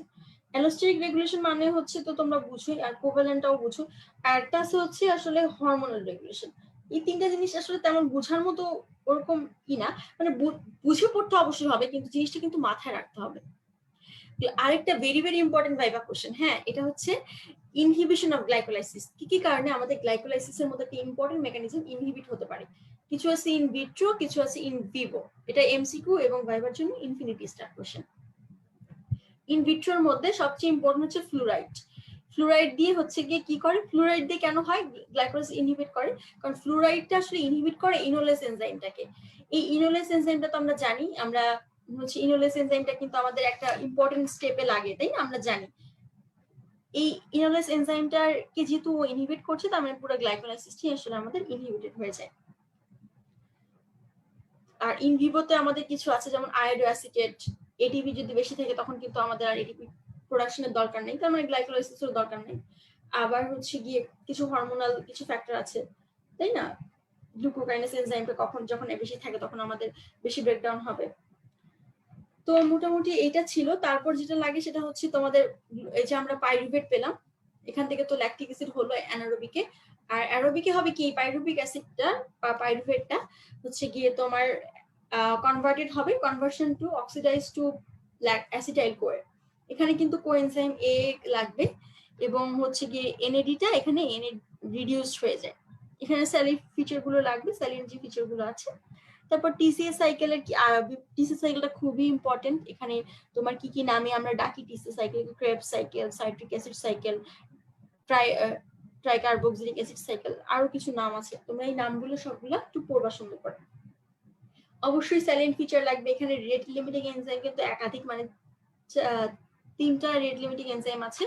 এই রেট লিমিটিং এনজাইমের এক্সাম্পল গুলো লাগবে, মানে রিঅ্যাকশন গুলো লাগবে। তারপর কোথায় কোথায় এটিপি প্রডিউস হচ্ছে, টিসিএস সাইকেলের কোন কোন স্টেপ, সেই স্টেপ গুলো লাগবে। এবং আমরা জানি প্রত্যেকটা মানে একটা করে অ্যাসিটাইল কোয়ে আমরা জানি যে 2টা অ্যাসিটাইল পাইরুভেট তৈরি হলো, এখান থেকে আবার 2টা অ্যাসিটাইল কোয়ে তৈরি হলো গ্লাইকোলাইসিসের মাধ্যমে, তাই না? গ্লাইকোলাইসিসের পরে তো এই 2টা অ্যাসিটাইল কোয়ে 2বার হচ্ছে গিয়ে টিসিএস সাইকেলে ঢুকবে এবং প্রত্যেকবার যখন ঢুকবে 12টা করে এটিপি প্রডিউস করে, মানে টোটাল 24টা এটিপি তৈরি হবে প্রত্যেক সাইকেলে। এবং এই টিসিএস সাইকেলটা আমরা কেন কমন মেটাবলিক অ্যাসিড পাথওয়ে বলি, কেন অ্যামফিবলিক পাথওয়ে বলি, এটা রিটেন ভাইবার সব জায়গায় ইনভেরিয়েবলি আসে। টিসিএস সাইকেল কিন্তু খুবই ইম্পর্টেন্ট। টিসিএস সাইকেলের ইন্টারমিডিয়েট গুলো মনে রাখা একটু কঠিন, তো তোমরা এটা মনে রাখার জন্য আমরা একটা ছন্দ দিয়ে পড়তাম। তোমরা যদি চাও ওই ছন্দ দিয়ে পড়তে পারো, বা তোমাদের আর ছন্দ থাকলে তোমরা পড়তে পারো। যদি তোমরা ছন্দ জেনে থাকো তাইলে আমি আর বললাম না, আশা করি তোমরা জানো, এই জন্য আর বলছি না। তো আরেকটা রিটেনের কোয়েশ্চেন আছে টিসিএস সাইকেল থেকে, এগুলো বাদে, সেটা হচ্ছে গিয়ে তোমার অক্সালো অ্যাসিটিক অ্যাসিড, যেটা এটাকে আমরা টিসিএস সাইকেলের একটা ক্যাটালিস্ট বলছি। কেন বলছি? হ্যাঁ, অক্সালো অ্যাসিটিক অ্যাসিডকে কেন টিসিএস সাইকেলে ক্যাটালিস্ট বলছি, এটা কিন্তু খুব সুন্দরভাবে এবিসি তে দেয়া আছে, তোমরা পড়বা। এই 3টা কোশ্চেন, যে common metabolic acid pathway, amphibolic pathway, আবার হচ্ছে catalyst of TCS cycle, oxaloacetic acid, 3টা কোশ্চেনই এবিসি তে খুব সুন্দরভাবে ডিসকাস করে দেয়া আছে। ভাইভাতে তুমি যদি এভাবেই প্রেজেন্ট করতে পারো খুবই ভালো, টিচাররা খুবই খুশি হয়ে যান। এটিপি ক্যালকুলেশন আগের মতো এখানেও লাগবে। এবং রিটেনের জন্য একটা কোয়েশ্চেন এখান থেকে, সেটা হচ্ছে তোমার ভিটামিন এবং কি কি কোএনজাইম টিসিএস সাইকেলের জন্য ইউজ হয় এবং কি কি এখানে এনজাইম প্রডিউস হচ্ছে, কোএনজাইম রিডিউস হচ্ছে এখানে। তো মোটামুটি এগুলাই ছিল। আর টিসিএস সাইকেল আমরা জানি এখানে আমাদের আরেকটা জিনিস লাগে, যেটা হচ্ছে পাইরুভেট এবং তোমার যে অ্যাসিটাইল কোয়ে আছে, এদের তোমার সোর্স লাগে এবং এদের তোমার মেটাবলিক ফেট লাগে। তোমরা যখন পুরাটা একসাথে পড়ো, মানে পুরা মেটাবলিজম তোমাদের তো আশা করি এতদিন পড়া শেষ, তোমরা তখন কিন্তু অবশ্যই পারবা জিনিসগুলো, যে কোরিলেট করতে পারবা, যে প্রত্যেকটা একটা করে যেখানে যে সোর্স আর ফেট গুলো আছে, তোমরা যখন প্রত্যেকটা পড়বা জিনিসগুলো কখনো মুখস্থ করবা না। আমার তোমাদের প্রতি রিকোয়েস্ট, যে সোর্স ফেট পড়ার সময় কখনোই মুখস্থ করবা না। দেখবা হচ্ছে গিয়ে যে এখানে একটা পয়েন্ট লেখা আছে, সাপোজ আমি যদি বলি প্রথমে এই পাইরুভেটের সোর্সের কথা, পাইরুভেট আমরা কোথা থেকে পাই? আমরা গ্লুকোজ অক্সিডেশন করে গ্লাইকোলাইসিস থেকে পাচ্ছি। এটা কিন্তু তখন তুমি মনে করবে হ্যাঁ গ্লুকোজ থেকে পাইরুভেট হয়েছিল। আবার ল্যাকটিক অ্যাসিডকে যদি আমি অক্সিডাইজ করি তখন আমি পাইরুভেট পাবো, অ্যানারোবিক গ্লাইকোলাইসিস, তাই না? এটা বুঝতে পারতেছো। আবার ডিয়ামাইনেশন, অ্যালানিনকে যখন আমি ডিয়ামাইনেশন করবো, এটা একটা প্রোটিন মেটাবলিজমের ফেজ, তখন তুমি ওই ফেজটার কথা মনে করবা। এভাবে মনে করে করে প্রত্যেকটা স্টেজকে তুমি মাথায় গেঁথে ফেলবা। কখনোই কিন্তু সোর্স ফেট গুলো মুখস্থ করতে যাবে না, তখন হবে কি একটা আরেকটা লিখে ফেলতেছো, আরেকটা বলে ফেলতেছো, মনে থাকবে না মোট কথা। তারপর আসি হচ্ছে গিয়ে আমাদের আরেকটা ইম্পর্টেন্ট পাথওয়ে, এটা হচ্ছে গ্লুকোনিওজেনেসিস, মানে গ্লুকোজকে আমরা সিনথেসিস করি, যেটা হচ্ছে নন কার্বোহাইড্রেট কিছু প্রোডাক্ট দিয়ে। এটা আসলে বলা যায় যে গ্লাইকোলাইসিসের একটা রিভার্সাল পাথওয়ে, এবং এইখানে একটু ইম্পর্টেন্ট যেটা হচ্ছে গ্লাইকোলাইসিসের উল্টা হলেও এখানে কিন্তু কিছু এনজাইমেটিক ডিফারেন্স আছে। এই যে আমাদের বললাম যে কিছু কিছু ইউনিডিরেকশনাল রিঅ্যাকশনের জন্য আমরা গ্লাইকোলাইসিসকে রিভার্স করতে পারি না, ওই ইউনিডিরেকশনাল রিঅ্যাকশন গুলোর অল্টারনেটিভ একটা রিঅ্যাকশন আমরা করি, এবং সেই অল্টারনেটিভ রিঅ্যাকশনের জন্য যে এনজাইম গুলো লাগে ওই এনজাইম গুলোর নাম শুধু তোমরা পড়বা। গ্লুকোনিওজেনেসিস থেকে স্যালিন ফিচারটা একটু পড়তে পারলে খুবই ভালো, বিশেষ করে এখানে সাবস্ট্রেট কি কি সাবস্ট্রেট থেকে আমরা গ্লুকোজ বানাতে পারি, এটা কিন্তু একটা এমসিকিউ কোয়েশ্চেন, ভাইভা কোয়েশ্চেন। গ্লুকোনিওজেনেসিসটা যেহেতু একটু বড়, এটা রিটেনে আসলে আমরা অ্যান্সার একটু কমই করতাম। তো এখান থেকে একটা কোশ্চেন আছে যে অক্সালো অ্যাসিটিক অ্যাসিডকে গ্লুকোনিওজেনেসিসের কি বলা হয়। এটাও কিন্তু খুব সুন্দরভাবে এবিসিতে দেওয়া আছে, একটু দেখে নিও। আর এখানে আরেকটা জিনিস পাবা এমসিকিউর জন্য যেটা লাগে, যে কিছু অ্যামাইনো অ্যাসিড গুলা গ্লুকোনিওজেনেসিস পাথওয়েকে পাইরুভেটের মাধ্যমে এন্টার করে, কিছু অ্যামাইনো অ্যাসিড গ্লুকোনিওজেনেসিস পাথওয়েটাকে এন্টার করছে আলফা কিটোগ্লুটারের মাধ্যমে, সেগুলো হচ্ছে গ্লুকোজেনিক অ্যামাইনো অ্যাসিড। আবার কিছু আছে হচ্ছে তোমার সাকসিনাইল কোয়ের মাধ্যমে, মানে টিসিএ সাইকেলের যে সাকসিনাইল কোয়ে থাকে সেই সাকসিনাইল কোয়ের মাধ্যমে এন্টার করছে, কিছু থাকে তোমার হচ্ছে ফিউমাইটের মাধ্যমে এন্টার করে।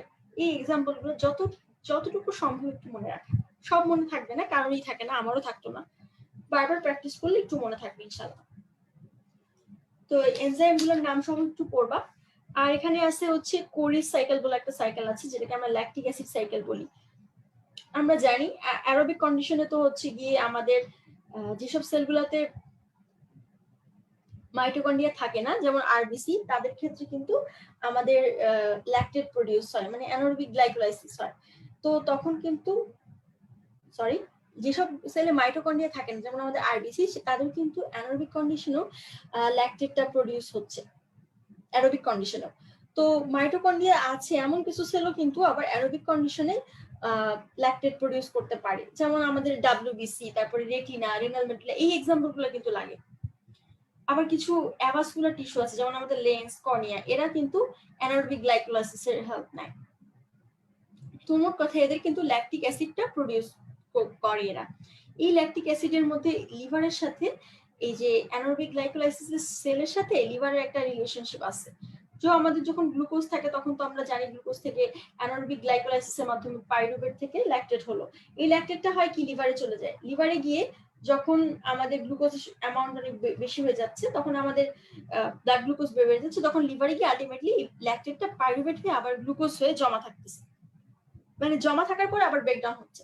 মানে মোট কথা এটা একটা সাইকেল, কিছু গ্লুকোনিওজেনেসিস লিভারে একটা স্টেজ হচ্ছে, আবার একটা স্টেজ হচ্ছে অ্যানারোবিক গ্লাইকোলাইসিসের মাধ্যমে। তোমরা একটু ডিটেইলসে পড়ে নিও, যেটা এটার কারণে কিন্তু আমাদের সেলের মধ্যে ল্যাকটিক অ্যাসিড অ্যাকুমুলেশন হতে পারছে না। কিন্তু আমরা জানি ল্যাকটিক অ্যাসিড একটা অ্যাসিড, তাই না? অ্যাকুমুলেশন হলে কিন্তু ল্যাকটিক অ্যাসিডোসিস হতে পারে।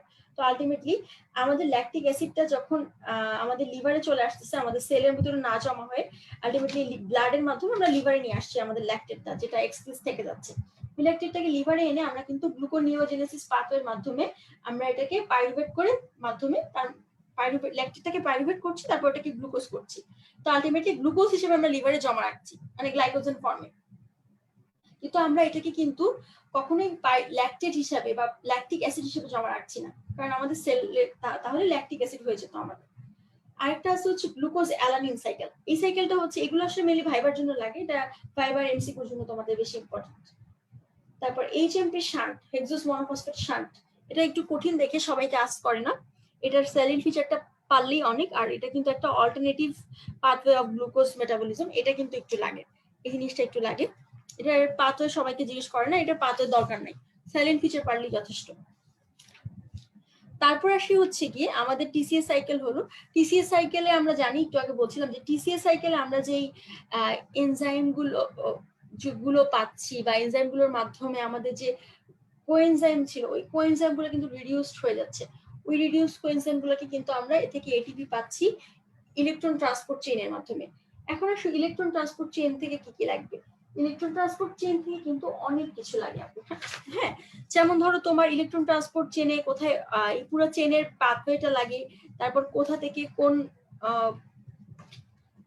কোথায় আসছে, কোথা থেকে এটিপি কোথায় যাচ্ছে, এখানে কতগুলো 5টা কমপ্লেক্স থাকে আমরা জানি, কোন কমপ্লেক্সে কি কম্পোনেন্ট থাকছে, কার কোন এনজাইম থাকছে। এটা এমসিকিউ এর যেমন লাগে তেমনি ভাইভাতে বেশি লাগে। আবার আমাদের এই যে পাথওয়ে, এটা ইলেকট্রন ট্রান্সপোর্ট চেইনের পাথওয়ে, যেটা এটা এবিসি তে সুন্দরভাবে পাবা। আবার তোমরা অনেকে গাইড পড়ো, তবে আমি বলবো যে এবিসি তে আছে, আবার হারপারেও ভালো মতো আছে। আর এমনিতে রিটিনের জন্য তো তোমরা গাইড এমনিতেই সবাই পড়ি আমরা, ওটা না, ওটা গুছানোর জন্য পড়াই লাগে।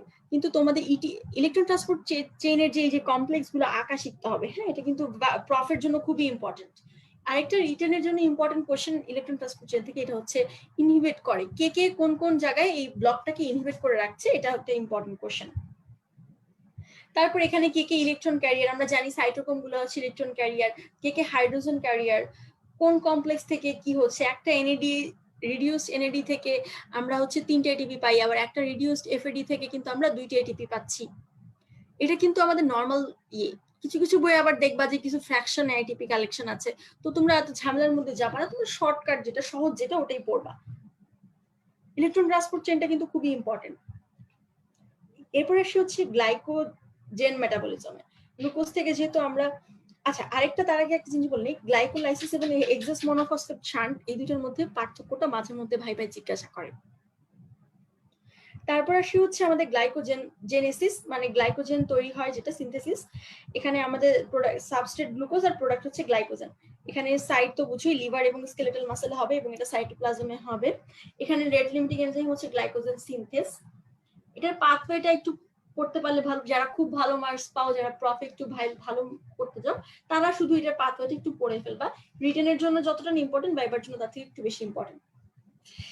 আর এখানে একটা ভেরি ভেরি ইম্পর্টেন্ট কোয়েশ্চেন আছে যেটা সবার জন্য লাগবে, সেটা হচ্ছে আমরা কেন, টিচাররা জিজ্ঞেস করে আচ্ছা স্টোর যখন করতেই হয় গ্লাইকোজেন হিসেবে আমরা কেন স্টোর করবো, আমরা গ্লুকোজ হিসেবে স্টোর করলে আমাদের কি ক্ষতি ছিল, একটা ভাইবা কোয়েশ্চেন, তাই না? এটা আমাদেরও মাথায় আসতে পারে। তো এটার কিছু অ্যান্সার আছে, এবিসি তে দেখবা যে আমরা গ্লাইকোজেনের অসমোটিক প্রেসারটা হচ্ছে অনেক কম থাকে, কিন্তু ইকুয়াল অ্যামাউন্টের গ্লুকোজের অসমোটিক প্রেসার অনেক বেশি। যেমন যদি গ্লুকোজ আমরা 400 মিলিমোল পার লিটার কনসেন্ট্রেশনে রাখি, তাহলে কিন্তু এটা একটা হাই অসমোটিক প্রেসার দিবে, যেটার কারণে আমাদের অনেক সেলে, আমরা জানি অসমোটিক প্রেসার বেড়ে গেলে আমাদের অনেক হ্যাম্পার হবে, সেলগুলো লাইসিস হতে পারে, অনেক সমস্যা হতে পারে। কিন্তু ওই ইকুয়াল অ্যামাউন্টের গ্লুকোজকে যদি আমি গ্লাইকোজ হিসেবে স্টোর করি, তাহলে কিন্তু মোটো কনসেন্ট্রেশনটা দাঁড়ায় হচ্ছে 0.01 মাইক্রোমোলের মতো। হ্যাঁ, তো সেইটা আসলে কোনো অসমোটিক ইফেক্টও নাই, আমাদের বডিতে কোনো হার্মফুল কোনো মেকানিজমও এটা করতে পারবে না, যেটার কারণে আমাদের হচ্ছে অসমোটিক ইকুইলিব্রিয়াম, ইসিএফ এবং আইসিএফ এর মধ্যে অসমোটিক ইকুইলিব্রিয়াম মেনটেন করতেও কোনো রকমের ঝামেলা হবে না।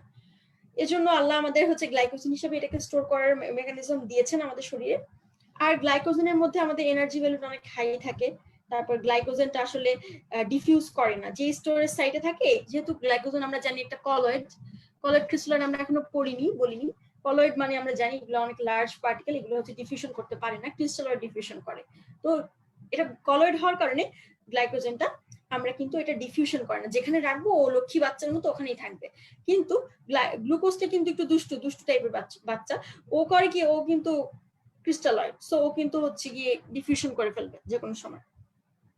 এরপর আসো গ্লাইকোজেনোলাইসিস, এটাও তোমরা জানো, কিন্তু এটা কিন্তু অনেকে আবার বলে, টিচারে জিজ্ঞেস করে আচ্ছা গ্লাইকোজেনেসিস আর গ্লাইকোজেনোলাইসিসটা কি গ্লাইকোজেনেসিসের রিভার্স কোনো মেকানিজম বা পাথওয়ে?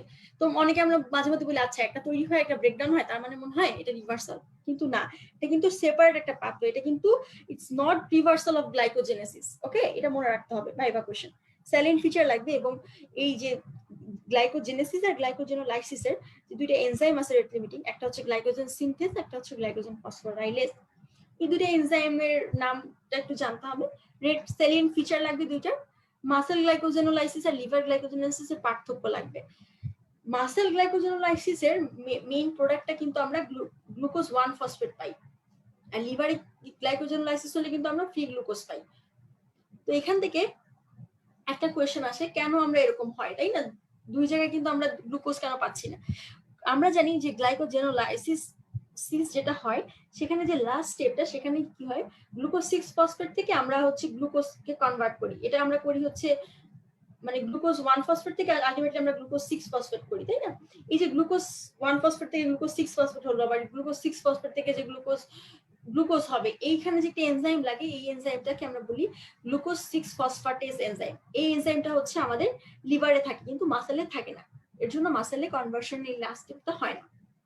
এখন কথা হচ্ছে আমরা যে গ্লাইকোজ আমাদের বডিতে তো যখন এনার্জি ডেফিসিট হলো, আমরা কিছু খাচ্ছি না বা আমরা একটা লার্জ টাইম স্টারভেশনে আছি লং টাইম, তখন কিন্তু আমাদের এই যে গ্লাইকোজেনটা আমাদের ব্রেকডাউন হতে পারে, তাই না? তো গ্লাইকোজেন যে ব্রেকডাউন হলো, এবং প্রথমে কিন্তু আমাদের হচ্ছে গিয়ে আমরা জানি লিভার গ্লাইকোজেনটা ব্রেকডাউন হয়, মাসেলটা কিন্তু নর্মালি হয় না। এবং যদি আমরা 24 ঘন্টার মতো ফাস্টিং করি কেউ 24 আওয়ার্স, তখন কিন্তু আমাদের যে লিভার গ্লাইকোজেনের যে স্টোরেজটা ছিল সেটা কিন্তু কমপ্লিটলি ডিপ্লেটেড হয়ে যায়, কিন্তু মাসেলে কিন্তু অনেক স্লোলি ডিপ্লেশন হয়। আচ্ছা, যেটা বলছিলাম যে এই যে গ্লুকোজ, এই যে এনজাইমটা থাকে না, আমাদের যে গ্লাইকোজেন থেকে যে আমাদের গ্লুকোজ হলো, এখন আমাদের কাজ কি? আমরা তো নর্মাল গ্লুকোজ দিয়ে আমাদের কোনো এনার্জি পাচ্ছি না, গ্লুকোজকে আমরা গ্লাইকোলাইসিস করব, তারপর ওটাকে আমরা টিসিএ সাইকেল এসিটাইল কোয়ে তে কনভার্ট করব, ওইটাকে আমরা পিসি সাইকেল অ্যাসিটাইল কোয়ে আর অক্সাল অ্যাসিটেটকে ঢুকাই দিব। অ্যাসিটাইল কোয়েটা হচ্ছে ব্রেকডাউন হয়ে যাবে, কার্বন ডাইঅক্সাইড আর ওয়াটার পাবো আমরা এখান থেকে। কিন্তু যে অক্সাল অ্যাসিটেটটা কিন্তু হচ্ছে ক্যাটালিস্ট হিসেবে প্রত্যেকটা সাইকেলে থাকবে। ও হচ্ছে যদি একটা নদীর কথা চিন্তা করি, একটা নৌকার কথা চিন্তা করি, প্যাসেঞ্জার হচ্ছে গিয়ে তোমার হচ্ছে অ্যাসিটাইল কোয়ে, আর নৌকাটা হচ্ছে তোমার অক্সাল অ্যাসিটেট। মানে ও এই পার থেকে ও পারে যাত্রী নিবে, কিন্তু ও নিজে কিন্তু নদীতেই থাকবে। বোটটা, ওই বোটটাই হচ্ছে ক্যাটালিস্ট বা অক্সাল অ্যাসিটেট, তাই না? তো এটা মেনলি আমাদের এতক্ষণ পড়ার সামারি ছিল। তো প্রশ্ন উঠে না, একটা ট্রিকি প্রশ্ন, যেটার কারণে আমি এত কিছু বলছি। এটা ভাইবাতে আমাকে আমাদের হেড অফ ডিপার্টমেন্ট স্যার অনেক কি বলবো, অনেক লার্নেড একজন মানুষ, ডক্টর কুলদিন আল মাহবুব স্যার, তোমরা হয়তো অনেকে স্যারকে চিনে থাকবে। তো স্যার এরকম বলছিল, আমাদের একটা কোয়েশ্চেন করেছিলেন যে আচ্ছা কেউ যদি লিভার সাপোজ কারোর হচ্ছে তোমার লিভার গ্লাইকোজেনোলাইসিস হচ্ছে আর কারোর মাসল গ্লাইকোজেনোলাইসিস হচ্ছে, তো যার লিভার গ্লাইকোজেনোলাইসিস হচ্ছে সে বেশি এনার্জি পাবে, নাকি যার মাসল গ্লাইকোজেনোলাইসিস হচ্ছে সে বেশি এনার্জি পাবে? এখন তোমাদের যাদের একটু বুদ্ধি আছে তোমরা এটা জানো, বুঝতে পারতেছো, যে অলরেডি বুঝেও গেছো যে যার মাসল গ্লাইকোজেনোলাইসিস হচ্ছে তার কিন্তু একটা স্টেপ কম খাটনি হচ্ছে। যার লিভার গ্লাইকোজেনোলাইসিস হচ্ছে সে কিন্তু একদম তার গ্লাইকোজেনটা ভেঙে ভেঙে একদম গ্লুকোজ হয়ে গেল। তার মানে আমার একদম শুরু থেকে কাজ করতে হবে, গ্লাইকোলাইসিস করতে হবে, তারপর সবকিছু করতে হবে। তো নর্মাল যে মেকানিজম হয় অন্যান্য গ্লুকোজের ক্ষেত্রে, তার ক্ষেত্রে তাই হবে। কিন্তু যার মাসেলে গ্লাইকোজেনোলাইসিস হচ্ছে সে কিন্তু গ্লুকোজ থেকে তোমার মানে গ্লাইকোজেন থেকে তোমার গ্লুকোজ 1 ফসফেট হলো, ওই গ্লুকোজ 1 ফসফেট থেকে কিন্তু গ্লুকোজ 6 ফসফেট হয়ে যায়, তাই না? আমরা জানি। তার মানে সে ডিরেক্টলি আমাদের গ্লুকোজ পেলো না, সে গ্লুকোজ 6 ফসফেট পেলো।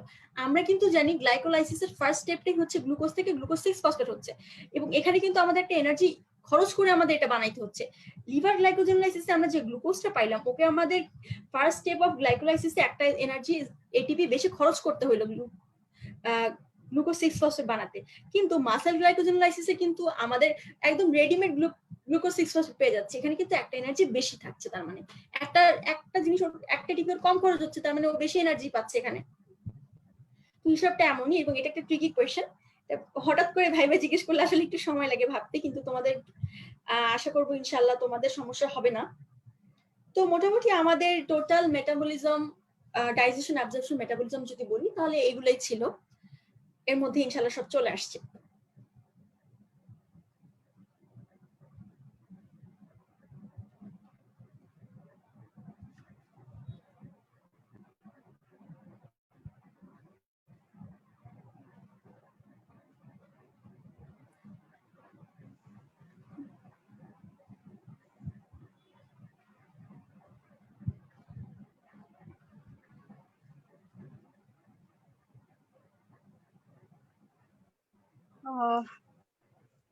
ধন্যবাদ আপু এত সুন্দর একটা সেশন দেওয়ার জন্য। আর আপু আপনার আসলে প্রতিটা জিনিস আমাদের আজকে অনেক বেশি হেল্পফুল হয়েছে, স্পেশালি আপনার যে এই জায়গা এই বই থেকে এগুলো পড়তে হবে। তারপর হচ্ছে আপু আপনি যে জিনিসটা বলেছেন, আমি যেটা অবজার্ভ করেছি সেটা হচ্ছে আপনার যে সাইকেলটা, স্পেশালি যে কার্বোহাইড্রেট মেটাবলিজম পাথওয়ে, এই পাথওয়ে গুলো পড়তে আমাদের আসলে অনেক প্রবলেম ফেস করতে হয়। এই পাথওয়ে গুলো কিভাবে ইজিলি পড়তে হবে, কোন জিনিসটা আগে পরে পড়তে হবে, জিনিসটা আমাদের জন্য সত্যি অনেক হেল্পফুল আপু। থ্যাংক ইউ সো মাচ এত সুন্দর একটা মানে স্ট্র্যাটেজি আমাদের শিখিয়ে দেওয়ার জন্য আপু। আপনি নিজেও হয়তো আসলে এভাবেই পড়তেন। আর মানে আপু আপনি যে এভাবে এত মানে জিনিস পড়তেন, আপনি কি নিজে নোট করে পড়তেন বা কি আপু? আপনার এই জিনিসটা আমার খুব জানতে একটা রহস্য লাগতেছে, আমার সাথে একটু শেয়ার করবেন জিনিসটা একটু?